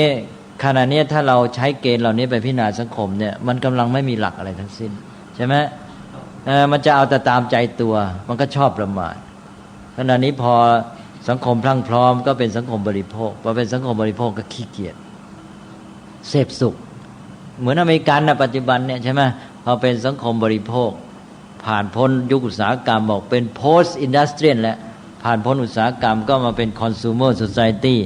เป็นสังคมผู้บริโภคตอนนี้เกียจคร้านแหละ work ethic จริยธรรมในการทำงานหมดเพราะนั้นเกิดการขัดแย้งระหว่างคนรุ่นเก่ากับคนรุ่นใหม่จะคนรุ่นเก่าก็ด่าหรือว่างั้นก็โอดครวญว่าคนรุ่นใหม่นี่ขี้เกียจสำรวยหยิบโยงใจสอบเปราะบางไม่ตั้งใจทำงานไม่มี work ethic หนังสือเยอะเลยบอกคร่ำครวญบอกว่าเวลานี้ work ethic ของอเมริกาหายไปไหนเยอะเลยหนังสือแบบนี้นะเขียนเป็นเล่มโดยเฉพาะก็มีแล้วที่ไปแทรกอยู่ในเล่มอื่นๆเนี่ยมาวันนั้นผมไปพูดที่เชียงใหม่ก็พูดเรื่องนี้ด้วยเรื่องสังคมอเมริกันนี่มันไม่สามารถจะเป็นผู้นำในโลกปัจจุบันที่จะนำมนุษย์ไปสู่สันติสุขได้แล้วเป็นสังคมที่ตกอยู่ในความประมาทก็เวลานี้มันก็แย่ต้องมาขัดแย้งกันในประเทศของตัวเองร้องทุกข์คร่ำครวญกันก็ทำไงจะให้คนรุ่นใหม่นี้ขยันขันแข็งขึ้นมาอันนี้ก็เป็นสภาพที่เนี่ยมันก็เลยกลายไปว่าฝรั่งตะวันตกอเมริกันที่เจริญขึ้นมาก็เพราะทุกข์บีบคั้นภัยคุกคามเท่านั้นเองไม่ได้เจริญขึ้นมาด้วยสติปัญญาความดีการพัฒนามนุษย์ที่แท้จริงต้องอาศัยระบบวินัยของฝรั่งคือระบบอะไรวินัยนี้ก็คือระบบแข่งขันใช่ไหมนี่คือวินัยของสังคมอเมริกันระบบแข่งขันเป็นวินัยของสังคมแต่วินัยแบบนี้ไม่ตั้งขึ้นจากสติปัญญา มันตั้งขึ้นจากระบบตัณหาที่แย่งชิงผลประโยชน์แล้วเอาวินัยแบบระบบนี้ซึ่งเป็นระบบที่ไม่ใช่วินัยที่พึงปรารถนาไม่ใช่วินัยแห่งการพัฒนามนุษย์เนี่ยเอามาบีบคั้นคนใช้ทุกบีบคั้นภัยคุกคามก็คือการแข่งขันการแข่งขันก็คือระบบทุกบีบคั้นภัยคุกคามแกไม่ดิ้นแกไม่สู้แกไม่รีบเร่งแกแพ้แกตายใช่ไหม อันนี้ไอ้การแข่งขันก็คือตัวทุกข์บีบคั้นภัยคุกคามตลอดเวลานะเพราะคนอื่นไม่ช่วยเนี่ยตัวใครตัวมันเพราะนั้นก็บีบให้ทุกคนนี่ต้องเร่งรัดพัฒนาตัวเองก็สร้างความเจริญขึ้นมาได้อันนี้มันก็ไม่ใช่หลักความไม่ประมาทที่แท้จริงเมื่อทุกข์บีบคั้นภัยคุกคามมันเจริญเพราะมันเจริญมันพลั่งพร้อมมันก็หลงละเลงโมเมาก็กลับเสื่อมลงนั้นเวลานี้กระแสก็ลงละกระแสแห่งความเสื่อมนะก็โลกนี้ไม่รู้จะพ้นไปได้หรือเปล่าก็อย่างที่ว่าแล้วอารยธรรมมนุษย์นี่ไม่เคยพ้นได้เลยนะก็แสดงว่าวัดเอาความไม่ประมาทมาวัดการพัฒนามนุษย์เนี่ยมนุษย์ยังไม่ประสบความสำเร็จเลยในระดับสังคมได้แค่คนไม่กี่คนที่เกิดขึ้นมาแล้วก็ทำให้ชีวิตบริบูรณ์ได้เป็นชีวิตที่ดีงามบรรลุธรรมตรัสรู้เป็นพุทธะเป็นพระอรหันต์แต่ในแง่สังคมคนส่วนใหญ่ก็วนเวียนอยู่ในวงจรเนี่ยนะนั่นก็การพัฒนามนุษย์โดยส่วนรวมทั้งสังคมเนี่ยจะมีทางเป็นไปได้สำเร็จแค่ไหนนะอย่างน้อยให้ส่วนใหญ่รักษากันไว้ได้ไม่ให้เสื่อมเนี่ยยากที่สุดเลยนะเพราะนั้นสังคมอุดมคติเนี่ยก็สังคมเป็นความไม่ประมาทจะสำเร็จได้หรือเปล่านะ